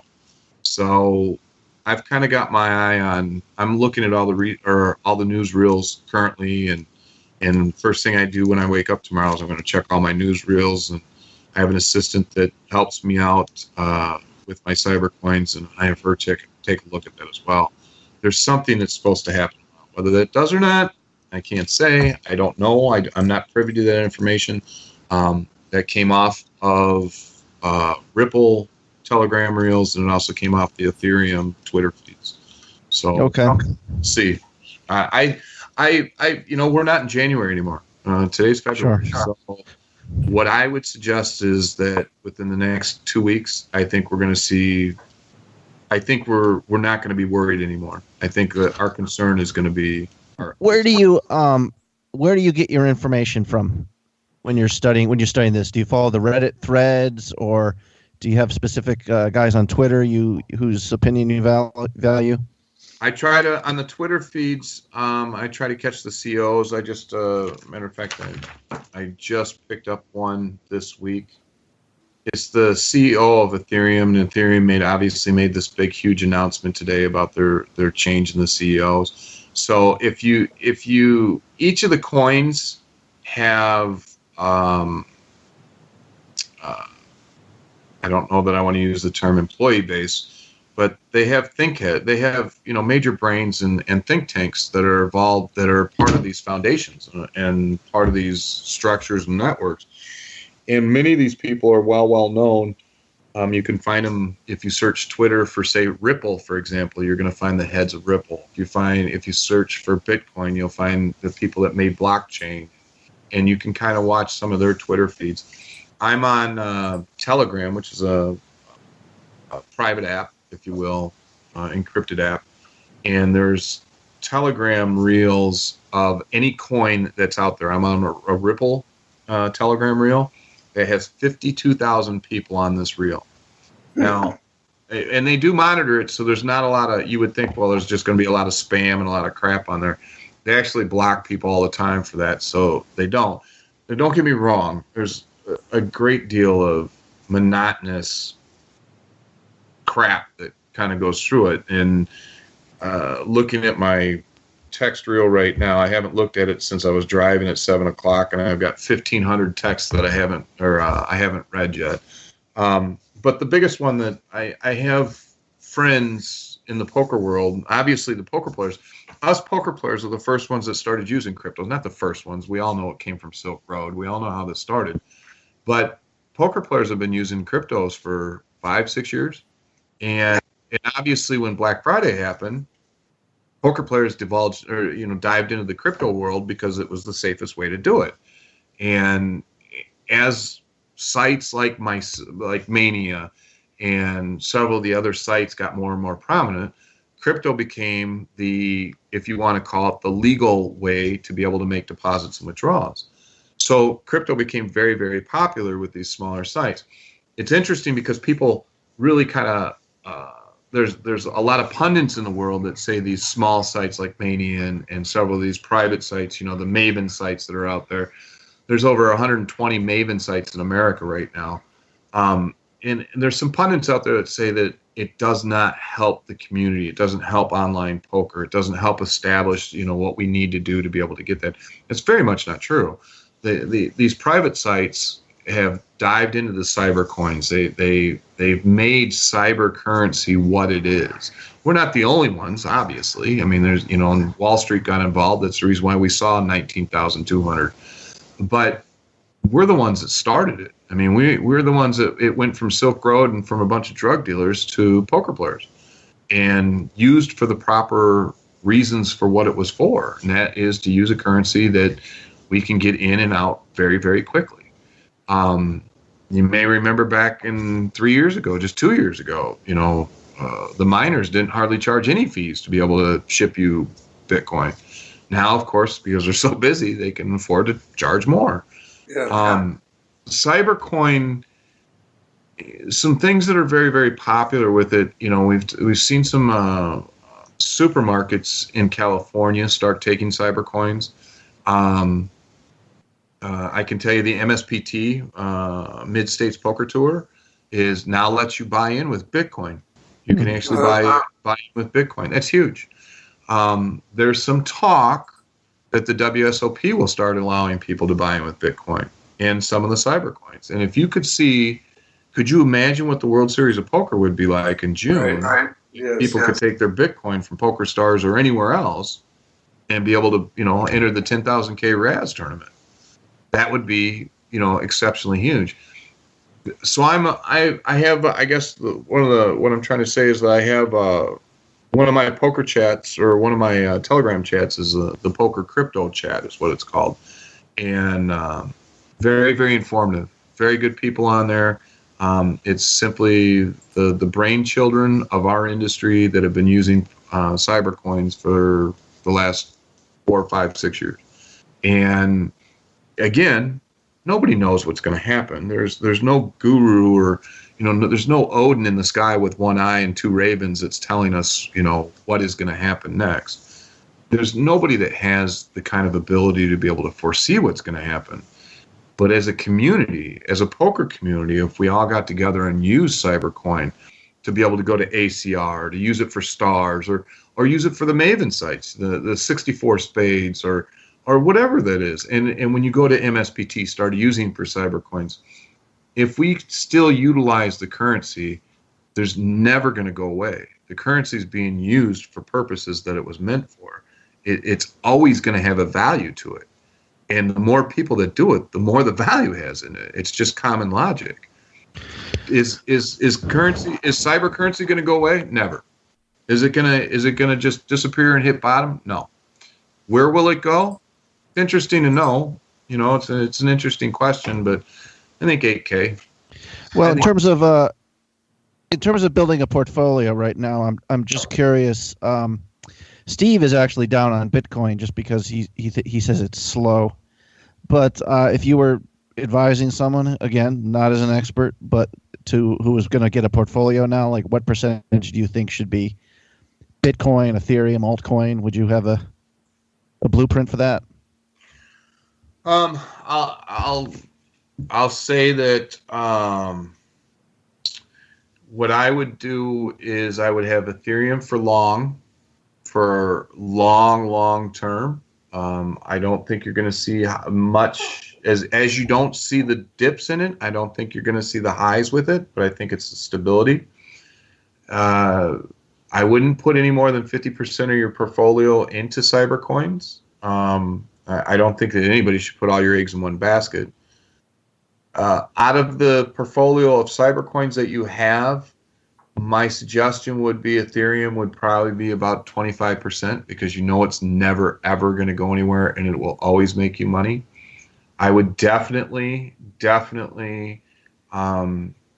I'd probably put 10 to 15% in Bitcoin because it's always going to be the benchmark. I mean, that's why we measure all of these coins. If you go to any of these exchanges, they're always measured against Bitcoin. So if Bitcoin's the benchmark, you're going to want to have some. And then I would also put Ripple. I would put up to 25% into Ripple. There's another coin that I guess I should talk about that we're very, very bullish on. It's called Monero, XMR. And, okay, Monero obviously was really, really strong.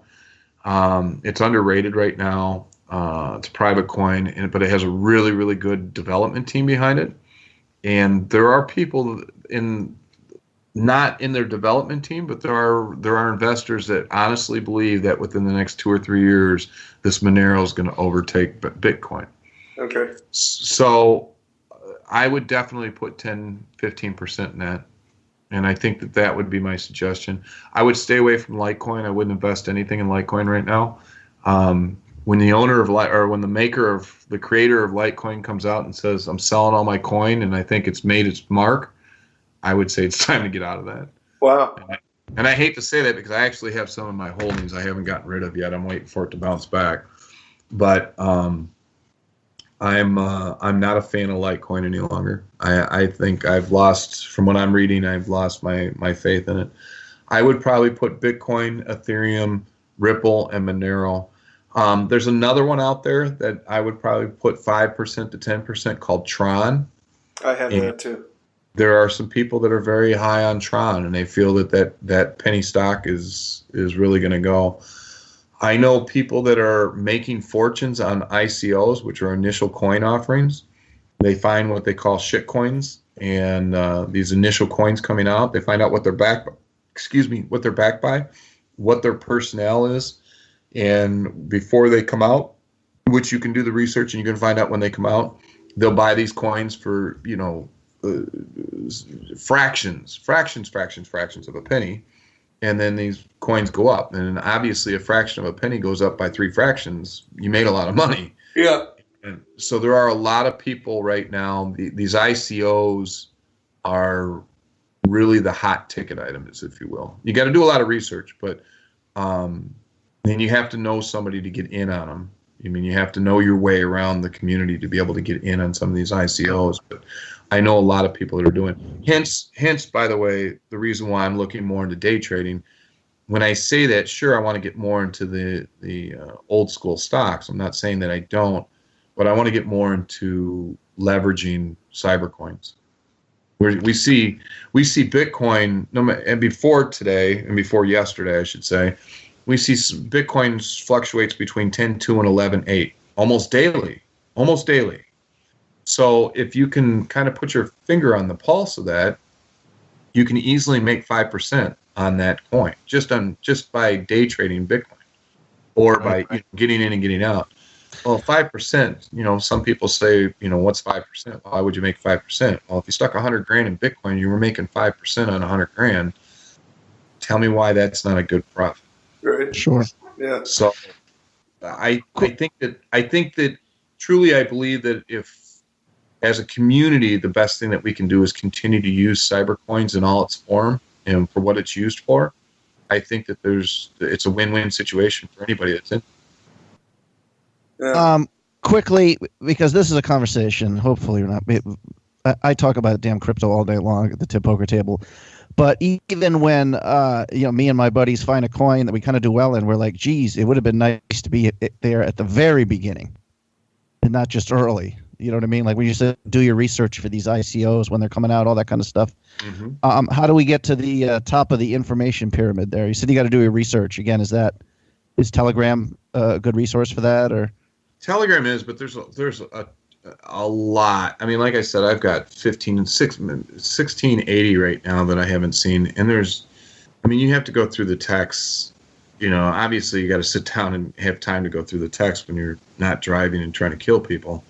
And when you do that, you go through 1,000 or 1,500 texts, you're probably only going to get, I'd probably forward maybe 15 texts out of that. That's going to be very, very informational. So okay. I guess what I'm trying to say is that of the information that you're going to see out there, only 1% is going to be worthwhile. But you've got to be able to take the time to get that 1%. You ask me, how do you get to the top of that chain? You got to climb. It's a lot of work. You got to climb through the people network, ask people, what are you finding? What are you seeing? And eventually you'll find the information that is very, very useful. I don't have all the information I could. I can tell you right now that what I envision in my head in the next week or so is to set up an office, 9 computer banks, maybe, 9 monitors, a bunch of desks, fax machine, printer, and a couple people sitting around looking at every piece of information that we can possibly get. And sitting there and trying to get our 5% on different coins. And think tank it. Steve, Mike, come to my office and sit here for a day and see what you think, and invite people in, and then think tank it. What coin do you think is going to happen today? What are you seeing out there? What kind of information do we have? What are we watching? Put coins on our watch list on a whiteboard. Which ones do we like the best? Which ones do we feel is going to have an opportunity to go up 5% or 10% in a day? Is Bitcoin the best one? Even Ripple, for example. Ripple fluctuates 13% in a day. Yeah. Well, if that's the case, and we're all sitting here. Here's the thing, too. We're all sitting here saying, by summer, this is all going to be a distant memory. We all know it's going to go up. So even if you bought Bitcoin at 10.2 and it goes down to 8.1, it becomes a longer term investment than what you expected. But you're going to get your money back out of it. But you still make money. Yeah, absolutely. So it just becomes a matter of just getting that, like you said, Mike, where do you get that information? Cultivate it between a bunch of people. The more minds that you can get that you trust, and the more, the friendlier the industry we can be, it can only benefit us. It can only benefit the whole community, the poker as a whole. That's I'm at. I mean, don't get me wrong. We all want to make money on cybercoins. There's no question about it. But at the end of the day, we are a poker community. We are a fraternity of people that enjoy the same sport. And with that in mind, we have to do the things that are going to keep us alive and make it good sport. Absolutely. I like it. Well, should we talk some poker? You mentioned, Scotter, that you had a couple of hands from a recent tournament you played? Yeah. I played just last weekend. I went to the Horseshoe in Hammond, Indiana, and I played a 680, 100, or I guess it was a 200K guarantee. It swelled up to 240, I want to believe. They had 457 participants, I believe is what the number was. Okay, that was one you got. I think it was. I just got off the phone with you, and you told me you got 11th, right? I got 11th place. Played nice. Very well. Well done. Got it in good post flop, so it wasn't a pre-flop shove. I can tell you the hand that I had post flop, and you can tell me I'll even go that route with it. We had our blinds were. Oh, before you go on, Scudder, we're going to take a quick break, and then we'll come back with your hand. Sounds great. Okay. You want to start shipping tournaments? Tournament Poker Edge, or TPE as it's known in the biz, if you fancy. Tournament Poker Edge is the best training site out there for tournaments. If you're serious about getting better at poker, this will be the best thing you've ever done for your tournament game. TPE. Check out the forums. Watch the free training videos. They have over 10 hours of free training videos to watch. Start with those and just devour them. When you sign up, use the code HUP month, HUP quarter, or HUP year. You will get a discount. You will SYSC. Save yourself some cash. Tournament Poker Edge, the best tournament training site ever. All right, Scudder, from a 680 buy-in, what hand do you got? We came in and the blinds were 2,000, 8,000, 16,000. I was sitting with 310,000 on the button, and the big blind had 780,000. Okay, so we got almost 20 bigs. Correct. Okay. Correct. And the big blind has like double what we got? 19, and he's sitting at about 40. Correct. Okay. He had just started getting loose. We got down to 2 tables. We were playing 9-handed, so at 18 we went to 2 tables. He had started 2 tables at about 400,000, and he started getting very loose. He started trying to run the table. He stacked somebody, felted somebody at about 15 left, and he was a good player, very strong player, good reads. Local pro. I don't think he was a traveling pro. I think he was a local pro. He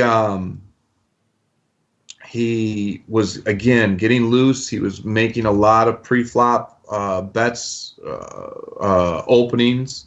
He was doing some 3 bets that he hadn't done before.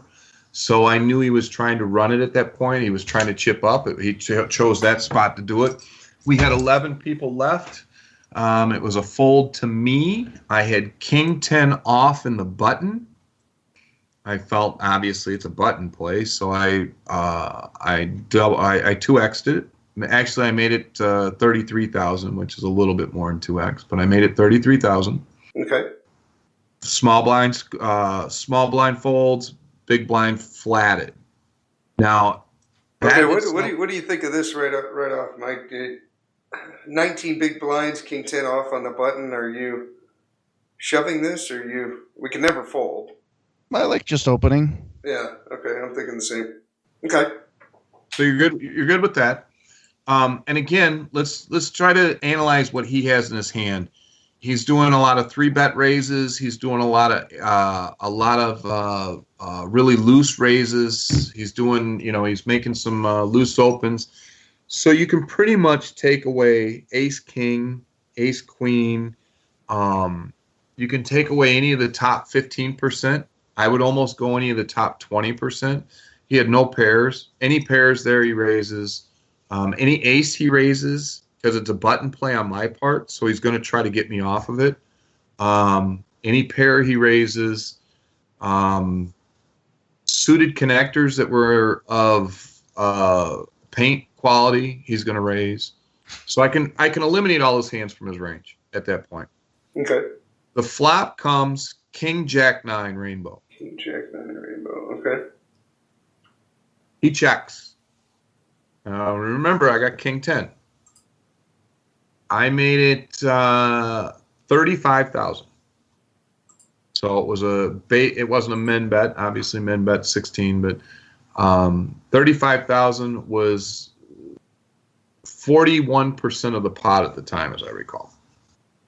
Okay. Let's see. So we got 66K from your raise and his call, and then with the small blind and the antes in there, that should be another 18K, I think, if my math is right.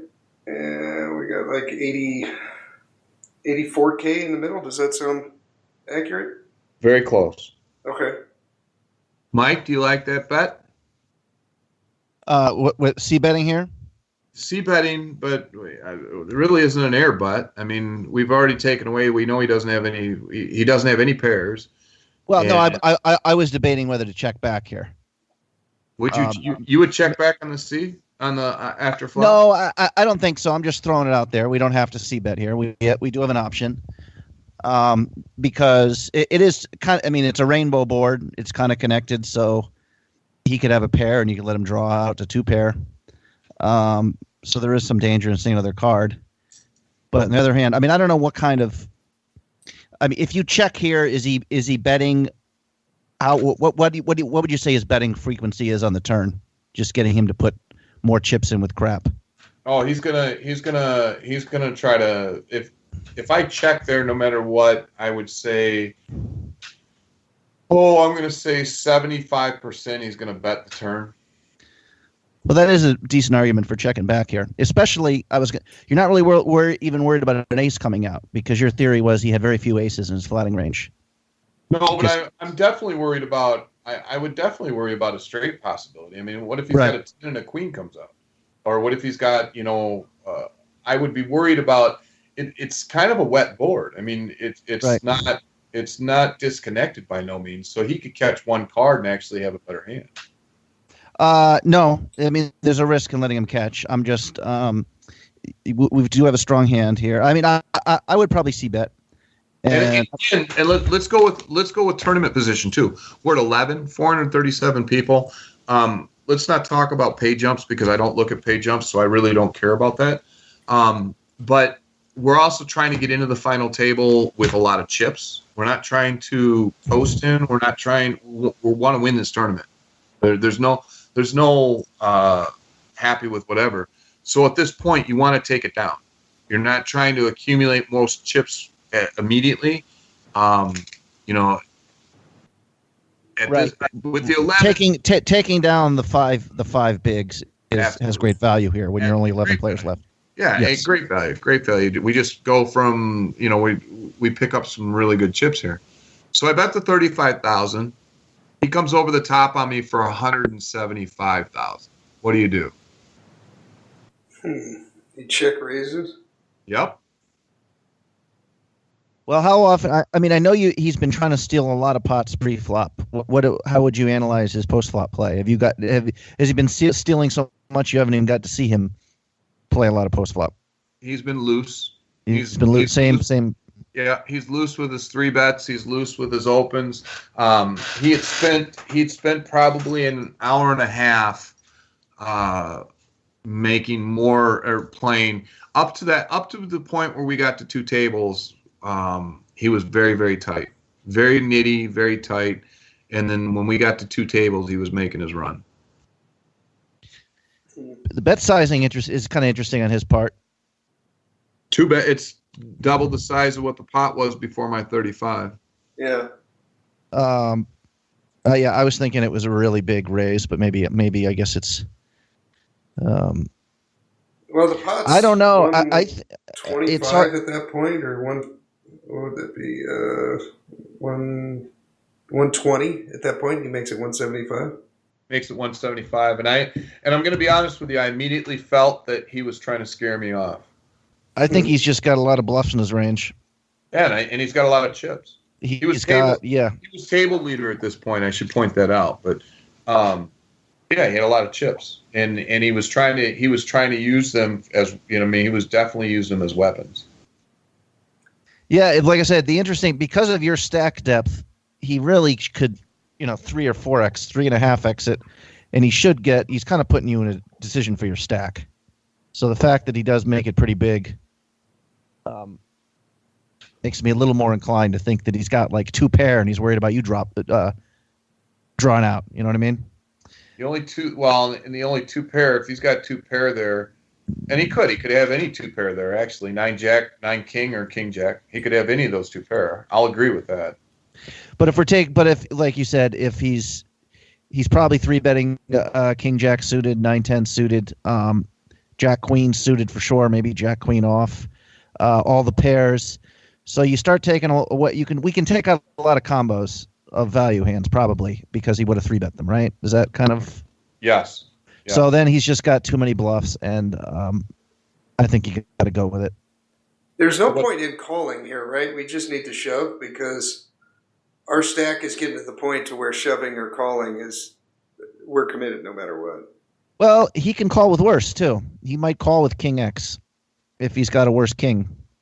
Yeah, if he called there with something like King 5 suited or whatever to defend, which he's going to do. But, I mean, I guess the only merit is if for some reason he has the nuts, if you decide you're going with it, you don't want to take the bluffs out of his range. If you shove here, he can only call with probably better or something with a lot of equity. Maybe. Which again, fold equity at this point is almost double because of the tournament position. Right. I would probably just shove it here. I mean, but on the slight chance that he's going off the reservation here with just Jack 7 suited or something, I'd rather call here if I thought he'd shove the turn. Obviously, I shoved. Okay. Well, he doesn't have to call that much again after you shove, right? That's correct. If he's betting 175, we only started the hand with 310. 310. We got 30 into it to begin with, so you're talking 180. So he's or 280. So he's gonna put another additional 100,000 into it. Yeah. He called. He rolled over Queen Jack off. Okay, that sounds about right. And I was very happy with that. I mean, that's exactly what I had him on. Yeah, and you've got one of his outs. Yeah. Absolutely. Well, unfortunately to say, the turn was a 2, and the river was a 10. Oh. GG. Yeah. GG. Hey, GG. Good playing with you, kid. Yeah. But I think that I played the hand properly, don't you? Yep. Yeah, I think so. Especially given your read, saying that maybe I rely on it too much, but, when I'm at the table live and the guy's right in front of me and you can see how old he is and what he's wearing and what he's been talking about for the last 2 hours. And, by then, you've built some type of dynamic with him so you can usually get him talking and then you just kind of get a feel. And like you did, if you get the gist that he just really wants you to fold, I can't fold top pair there. No. Not against this villain with this many chips, even in that part of the tournament. I don't think so. I mean, I was just going to say exploitively, the only thing against this villain, I'm thinking I might develop a check shoving range from the button with like 18, that kind of stack range. But you played it fine. Yeah. Check shoving range, you mean on the... I mean limp shoving. Sorry. Oh, limp shoving. Okay. I was I was thinking about this villain who's reading everything as passivity and an opportunity to steal. That might be an opportunity to. You played it fine. You got it in good. Not much else I could do about it.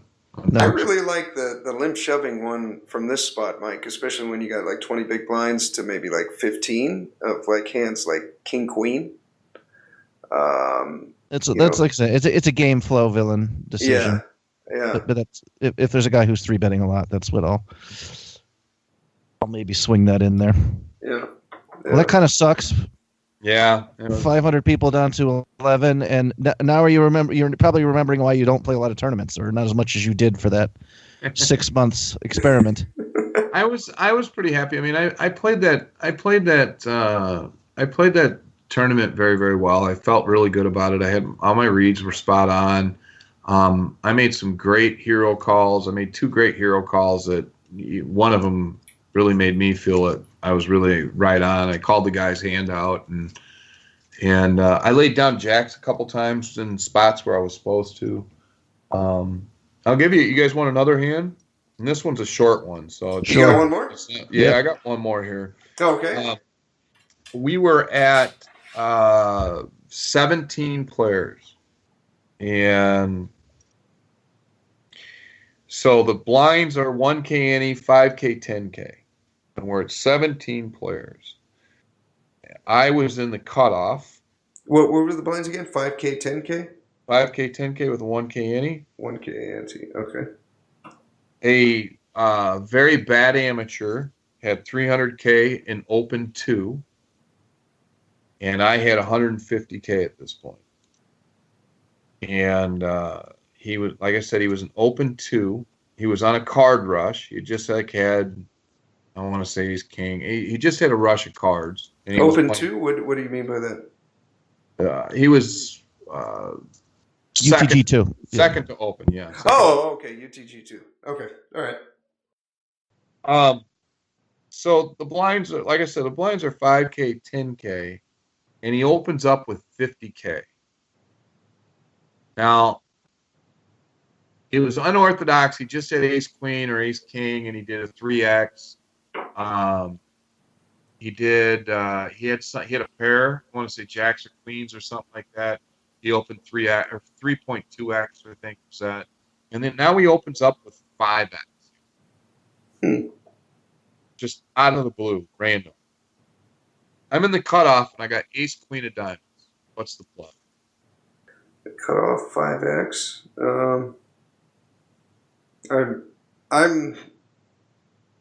If it was offsuit, what's our stack size? You said 150. 150, and he has 300, so he has us covered. So we got 15 bigs. That's it. So weird. You've never seen him open 5x before. No. And I'll tell you more of the story afterwards. All right. So. Well, hang on. Let us analyze this before you give us much more. Yeah, I won't give you the backstory, but I will tell you, I played another table with him. When we were at 40 left, I was on a table with him. He wasn't that good. He doesn't have much training, if any. Older gentleman, and when I say he can't see the cards, I mean he's not reading people's hands. Broken English, just seat of his pants. Okay. That's what I got from him. So do you think, like, when he was opening jacks or queens or whatever he had and he went 3.2, I guess I'm asking, like, do you think he's stack size aware as that he actually put in 5 big blinds instead of his normal 3, or? He's not aware that it was 3.2x. He didn't count out his chips. He was just grabbing, but he was grabbing stack sizes proportional to his cards. Yeah. So he wasn't making pre-flop bets proportional to what he should have been. I know from just playing a lot of cash games with like the older dudes, when they change, the bigger open is only one hand at the same time when it's like 50% more than I normally do. It's always jacks. Yeah. For something like that reason, that's the hand. It's like, my God, what do I do if? Let me just win it now.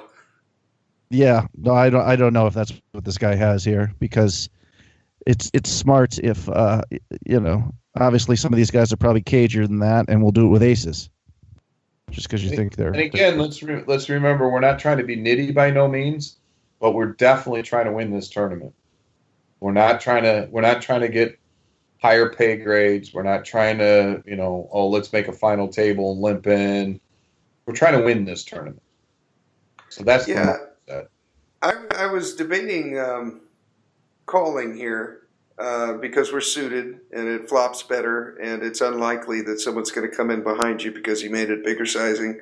You're likely going to have position, but we only have 15 big blinds. We have to call 5 now. We're not even going to have a pot size bet left on the flop. So if we call here, we pretty much just have to go with it. And I don't like that. So I think that the move here is either to fold or to shove. And just looking at this in a vacuum, you have ace queen suited against 1 raise, and you have 15 bigs. How could we get away from it? Well, would he do that with aces or kings? First of all, if we can trim off the top of his range, then even if he's got a strong range, we perform, decent against that with ace queen suited. I don't think he's that wily to do that, but again, he's so unpredictable. It's hard to say whether he would or not. Right. I mean, again, guy couldn't see his cards, and I don't mean that by visual. He had no thinking. What are the levels in this tournament? 30-minute levels, 40-minute levels? 40 minutes at this point. I'm going with it. What do you think, Mike? Yeah, I don't know. It's a tough spot. I think ace queen off. I get rid of. Yeah. It was a tough spot. I felt the same way, Mike. And in the end, I felt I could, with 40-minute levels versus 30-minute, I felt I could find better spots. I could say he's going to have a lot of pairs right here, which we're not a favorite against. I mean, with the blinds not coming in and stuff, I think it makes it a little bit better because you got that extra money. But I think the time levels is short for sure, though. Like 30-minute levels, I'd be like, ace queen is just the things are moving too fast. 40, is definitely different. We had a lot of time. And the other thing is too, boys, there were still four people. I was the cutoff, so there was 3 people behind me yet. Right. That's true. We don't know what they wake up with. True. And we're trying to win this thing. We don't need to make moves. We're not desperate. We're not at 10 bigs. We're not at 5 bigs. We don't need to make moves here. I mean, this isn't something that we got to press. Right. People are going to be open folding too much, so you could really accumulate chips without even going to showdown. Very much. But this guy from early position who's chip drunk, this might not be a spot where you can steal. He's calling a lot. He might overvalue a hand. You know what I mean? And right. As we know at this point, we're not trying to race. We're trying to get chips. We're trying to accumulate. We're not trying to race. And I think Steve, that the most important thing is that we both put him on a pair. Yeah. Low pair. Do you think he's ever calling here? Like the way you're describing him, I'm imagining that he would call with ace jack and possibly ace 10 suited. He's got me 2x on chip count, so he's got plenty of chips afterwards. He gets 15 blinds afterwards if he calls me off. Yeah. And again, this guy doesn't know how to see cards, so he's not doing any calculations. He's got broken English, and he's not doing any pot size. He's not counting pots. He's not doing any EVs whatsoever. He marries his hand, and that's it. And so, like king queen suited, king jack suited, do you think he's going with those, or? I think that's and here's is he opening those? Is the question? And is he opening those for 5x? Here's the thing. I'm all right with king queen, king jack. I'm all right with that. Obviously with dominating him in that fact. But again, we're still racing here. And I guess what I'm saying is I don't think I have much fold equity here at all. I don't think there's much fold equity in this in any way of shape and shoving. I think you're right. I think he's calling with almost everything he's opening with there. And this isn't early in a tournament or even late day, almost getting ready to bag kind of thing. I mean, this isn't his time to be racing and gambling. This is a time where we need to be firm on our spots, right? God, I could just see him calling here with so many hands that we just are ahead of. I don't know that much. I don't know. I think in terms of chip EV, it's probably profitable. And there's some people who say, well, anything that's even marginally razor thin profitable, especially when you go 20 big blinds or under, you have to take it. But again, if you think you can steal a lot of pots at this table, you can pass up in this spot because it is a flip. I don't think, but you're not against his calling range. I don't think you're doing horrible against his range here. So it's like, you could run into the nuts here. You could run into kings. You never know.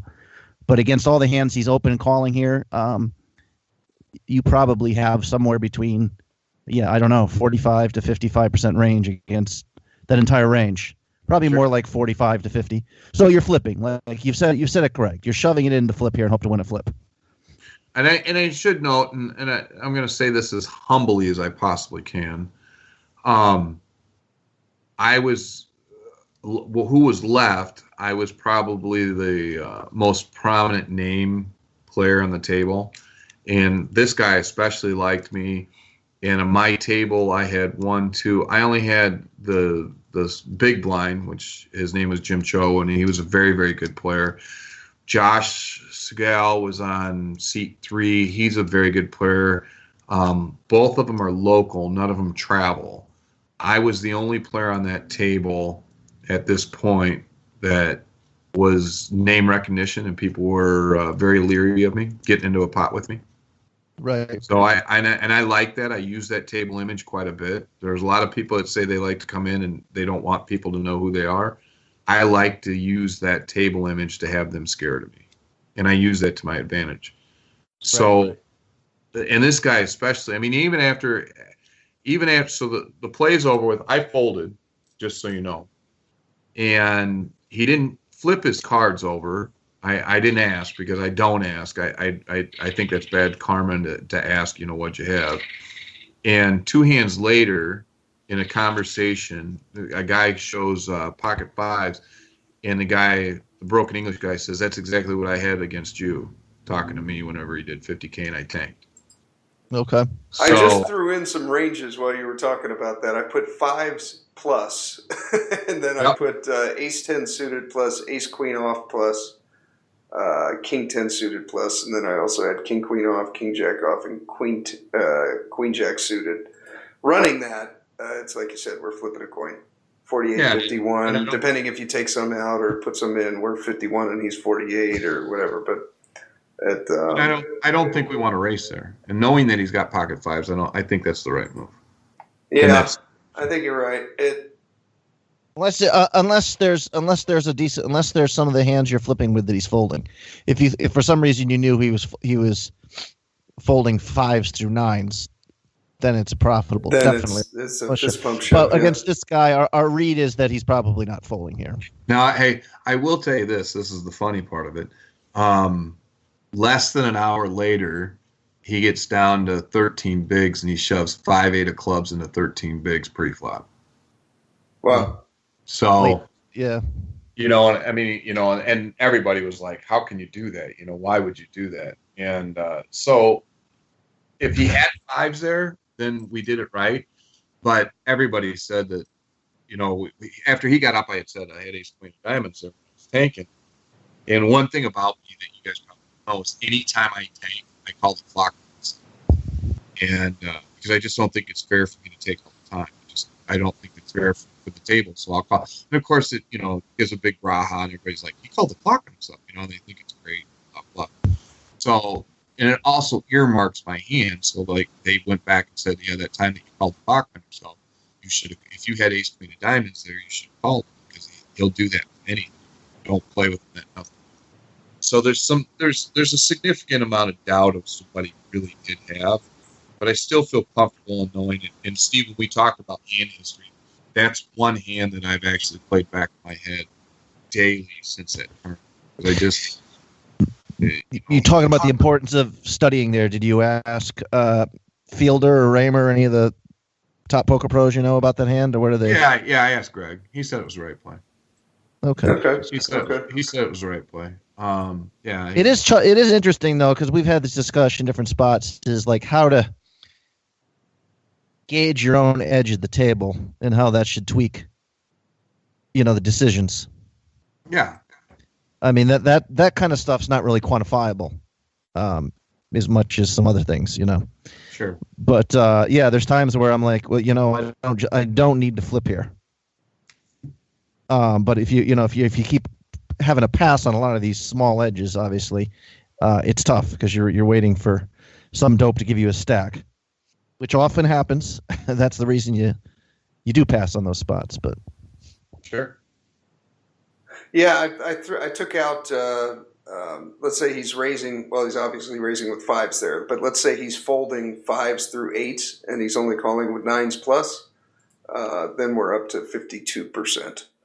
So, yeah, I think you might be right. I think it's a good fold. Just find a different spot. Had he made it 3x here, we'd have a completely different discussion. I agree with that. I agree with that as well. At 3x, 2.5x, and I shove. Yeah, and if you don't it even was think twice about it, and then you're done. Yeah. What if you were on the button or the small blind? Do you? I'm just curious. Can we actually just flat small and blind? Then just Small blind, I don't flat because, as we all know, position is everything. And small blind, he has position on me, so that's a shove. Well, small blind, I was going to say shove the flop. Yeah. Just call pre. Because this is a guy who do a stop and go. Yeah, I was going to say do a stop and go. Because this is a guy who's. I mean, we don't know, but again, with that specific hand, he's like every flop is going to terrify him. You're going to get a lot of folds post flop, and I don't really mind flatting from the small blind or the button. From the button. Now from the button, and I guess I could see a stop and go. Stop and go would be good right there. But from the button, I could see flatting for sure because you got position on it. At that point, then you've got direction on the hand. Right. And then, I mean, I guess if you're worried about two more people calling. But again, ace queen suited strong enough where if the big blind shoves and the original player folds, then obviously you're getting a great price to call and you do decent against even a strong range. Absolutely. Equity wise. Yeah. I agree. So when's your next tournaments, gentlemen? Oh, I'm retired. He's banking on Bitcoin. My dad's retired. I actually tweeted out after my last, I think we talked about it with Steve. I said, if anybody sees me play a poker tournament before June 1st, they get a 10% free roll into my main event. So basically, and I don't feel like giving people $1,000. So I will not be playing any live poker tournaments till June 1st. And just trying to get better at cash. And I was going to say, when you're talking about your rough stretch there after winning a tournament, I mean, this last year, I think I gave Steve this stat. I won 2 tournaments, cashed the main event, and I was still down $41,000 in tournaments this last year. Yeah. So that should be tournaments are going to be like vacation time for me, is what I told myself anyways. But I don't know. All it'll take is for me to make one deep run in a WSOP event, and my opinion will change. But sure. I've had some very good results. No, I'm not going to say that. Very good results would say I shipped, but I haven't shipped this year. I've gotten second. I got third at WPT Deep Stacks. I got third 2 weeks ago up in Minnesota, or 3 weeks ago in Minnesota, small tournament, and then I got 11th on the Southern one. So have you had the full Vegas summer experience where you've gone out there for a whole couple months and grinded everything, or? Last year I went out for 5 days and I stayed for 48. Okay. True story. No, I went out. I was going to stay for 5 days and I ended up out there for 48. So, to answer that question, I got the full force of it last year. I will not be doing that this year. I've made it quite clear. I do plan to go out, I think, 3 or 4 weekends, and of course that week of the main. But I'm not staying out there like I did. I will not do it. Not going to. I didn't enjoy it. So what's your like Steve here? Anyone who's productive reminds me of Steve for some reason, strangely enough. But so what is your looking forward? Is 6-4 of spades? You think going to be your livelihood, or more the day trading, or you got a couple things you're going to be working on, including playing poker, and you want them all to succeed? I'm not going to spread myself thin. I mean, I can hear, I hear in that statement, pick something. I'm going to focus. I'm focused right now on my cash games. I'm doing quite well on my home games. I'm going to continue with that. I'm doing quite well. I'm on a really good run right now, tournament wise. So, like I said, I'm doing the WSOP this weekend. I'm going to fly out to Blackhawk, Colorado in 2 weeks, and I'm going to do the HPT out there. Plus, then I'm actually going to ski Colorado. A Basin, Val, and Breck. And then I don't have my calendar in front of me, but I have, I'll probably play 10 tournaments a month, I would imagine. The MSPTs, I followed the MSPT real well. They put on a real good tournament. I'm very proud, I very much like their structure. So I like to be able to go and I'll sit and do. I'll go the week before. If there's good cash games, I'll go that week of, and I'll play a ton of satellites for the main event, and play 5 or 6 of them, and of course try to accumulate chips. I'm very good at satellites. I'm a lot like Alan Kessler whenever I play satellites, and I seem to bag those pretty easily. But the thing that I find that's even better that most people don't understand is that you're playing a bunch of people that you're going to end up playing at the main. So you're picking up, you're doing a week of tells on players that historically aren't that good to begin with because they're playing satellites. Right. And so when you get to the main, you can exploit them. And a lot of people say that your ROI and your EV for the hourly, because $260 for an $1,100 seat or whatever the case might be, depending on which tournament you're going to, is just not worth the time. But you can do a satellite and play a satellite in 5 hours, and then go sit and play cash the rest of the time. And then obviously your cash is where you're going to make up your money anyhow.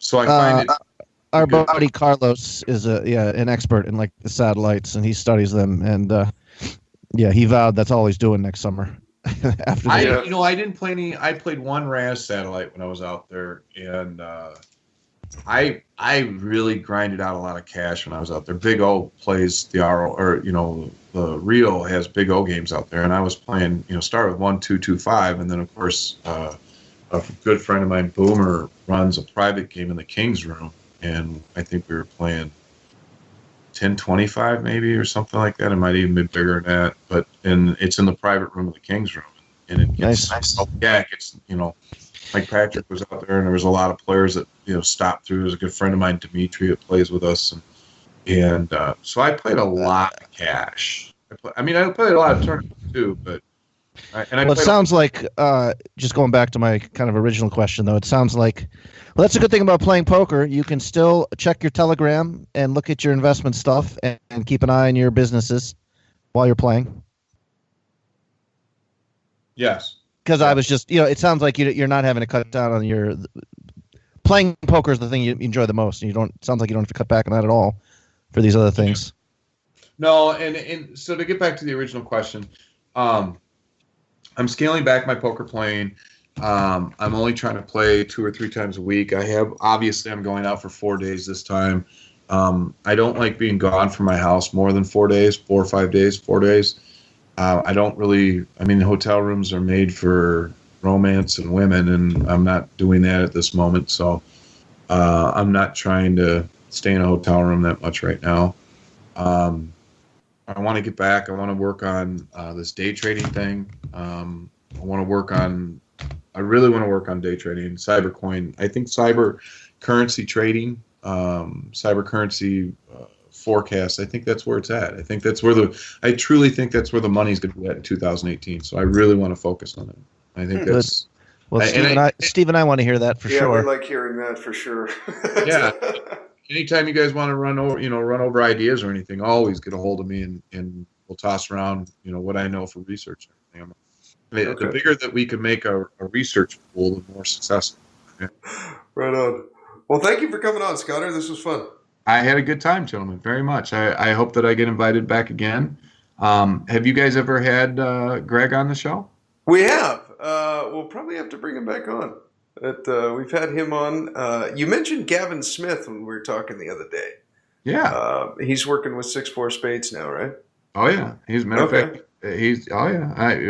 I'll give him a call tomorrow if you'd like. I can almost guarantee he'll have some strip club stories for us too if we really want to. Oh, I bet. Hey, and I'd be willing to go toe to toe with him on stories if you'd like. Well, you used to own one, so. Oh no! Hey, when you're a male, been on the customer base side, but when you're a male dancer, you see it all. Trust me. That's the better part of the stories. Jeez, yeah, we got to do the interview right next time, Steve. For God's sakes. Yeah, let's start off with the stripper stories, and we'll branch from there. But it's definitely been fun. I think people are we're gonna want you back for sure. Yes, great. Thank you, Scott. Gentlemen, definitely. You guys have a wonderful night. Keep in touch with me. Will do, and you guys can join me at 64spades.com. Use the code HUPOKER. You'll score yourself a little break back. You kick back some to the podcast, and we keep this train running. Thank you for tuning in, and here is your weekly motivational speech. What are your expectations? What do you expect to get from life? What do you expect to get from your business? What do you expect to get from your relationships? What is your ideal day? What is it that you expect from this experience, this trip, this journey that you're involved in? People that have a strong sense of self-approval, they have high expectations for themselves and from life and from others. See, a lot of people don't expect much from life. So they don't shoot for much. They're not preparing for much. A lot of people are just showing up in life. A lot of people just get up in the morning and they go through the day, they go to the job just to pull a check down, watching the clock coming in. So you want to be a different kind of person as you forward your life. You want to get something out of this. If you're going to do it, it's worth your time, your energy. You've got some expectations from this. So examine your expectations versus your wishes. Some people wish they could do better, but some people expect to do better. Where are you on that? And love yourself. Make caring for you the highest priority in your life. Take care of you. Look out for what truly satisfies you. We're not taught to love ourselves. We're not taught to look out for ourselves. We're not taught to take care of ourselves, to become sensitive to our wants, to our needs, our desires. So make a conscious effort. Make you number one priority. Your peace of mind. Your health is more important than your family and any and everybody. Because if you don't have peace of mind, if you don't have your health, you can't serve anybody. Don't neglect yourself. A lot of us, and particularly ladies, have been groomed to be sacrificial lambs, putting their dreams on the back burner in deference to their children's dreams or their husband's dreams or their family's dreams, and forget about themselves. Then become resentful and angry and bitter. So start taking care of yourself, looking out for you. Develop a health plan. Your health is all you got. So start taking care of you.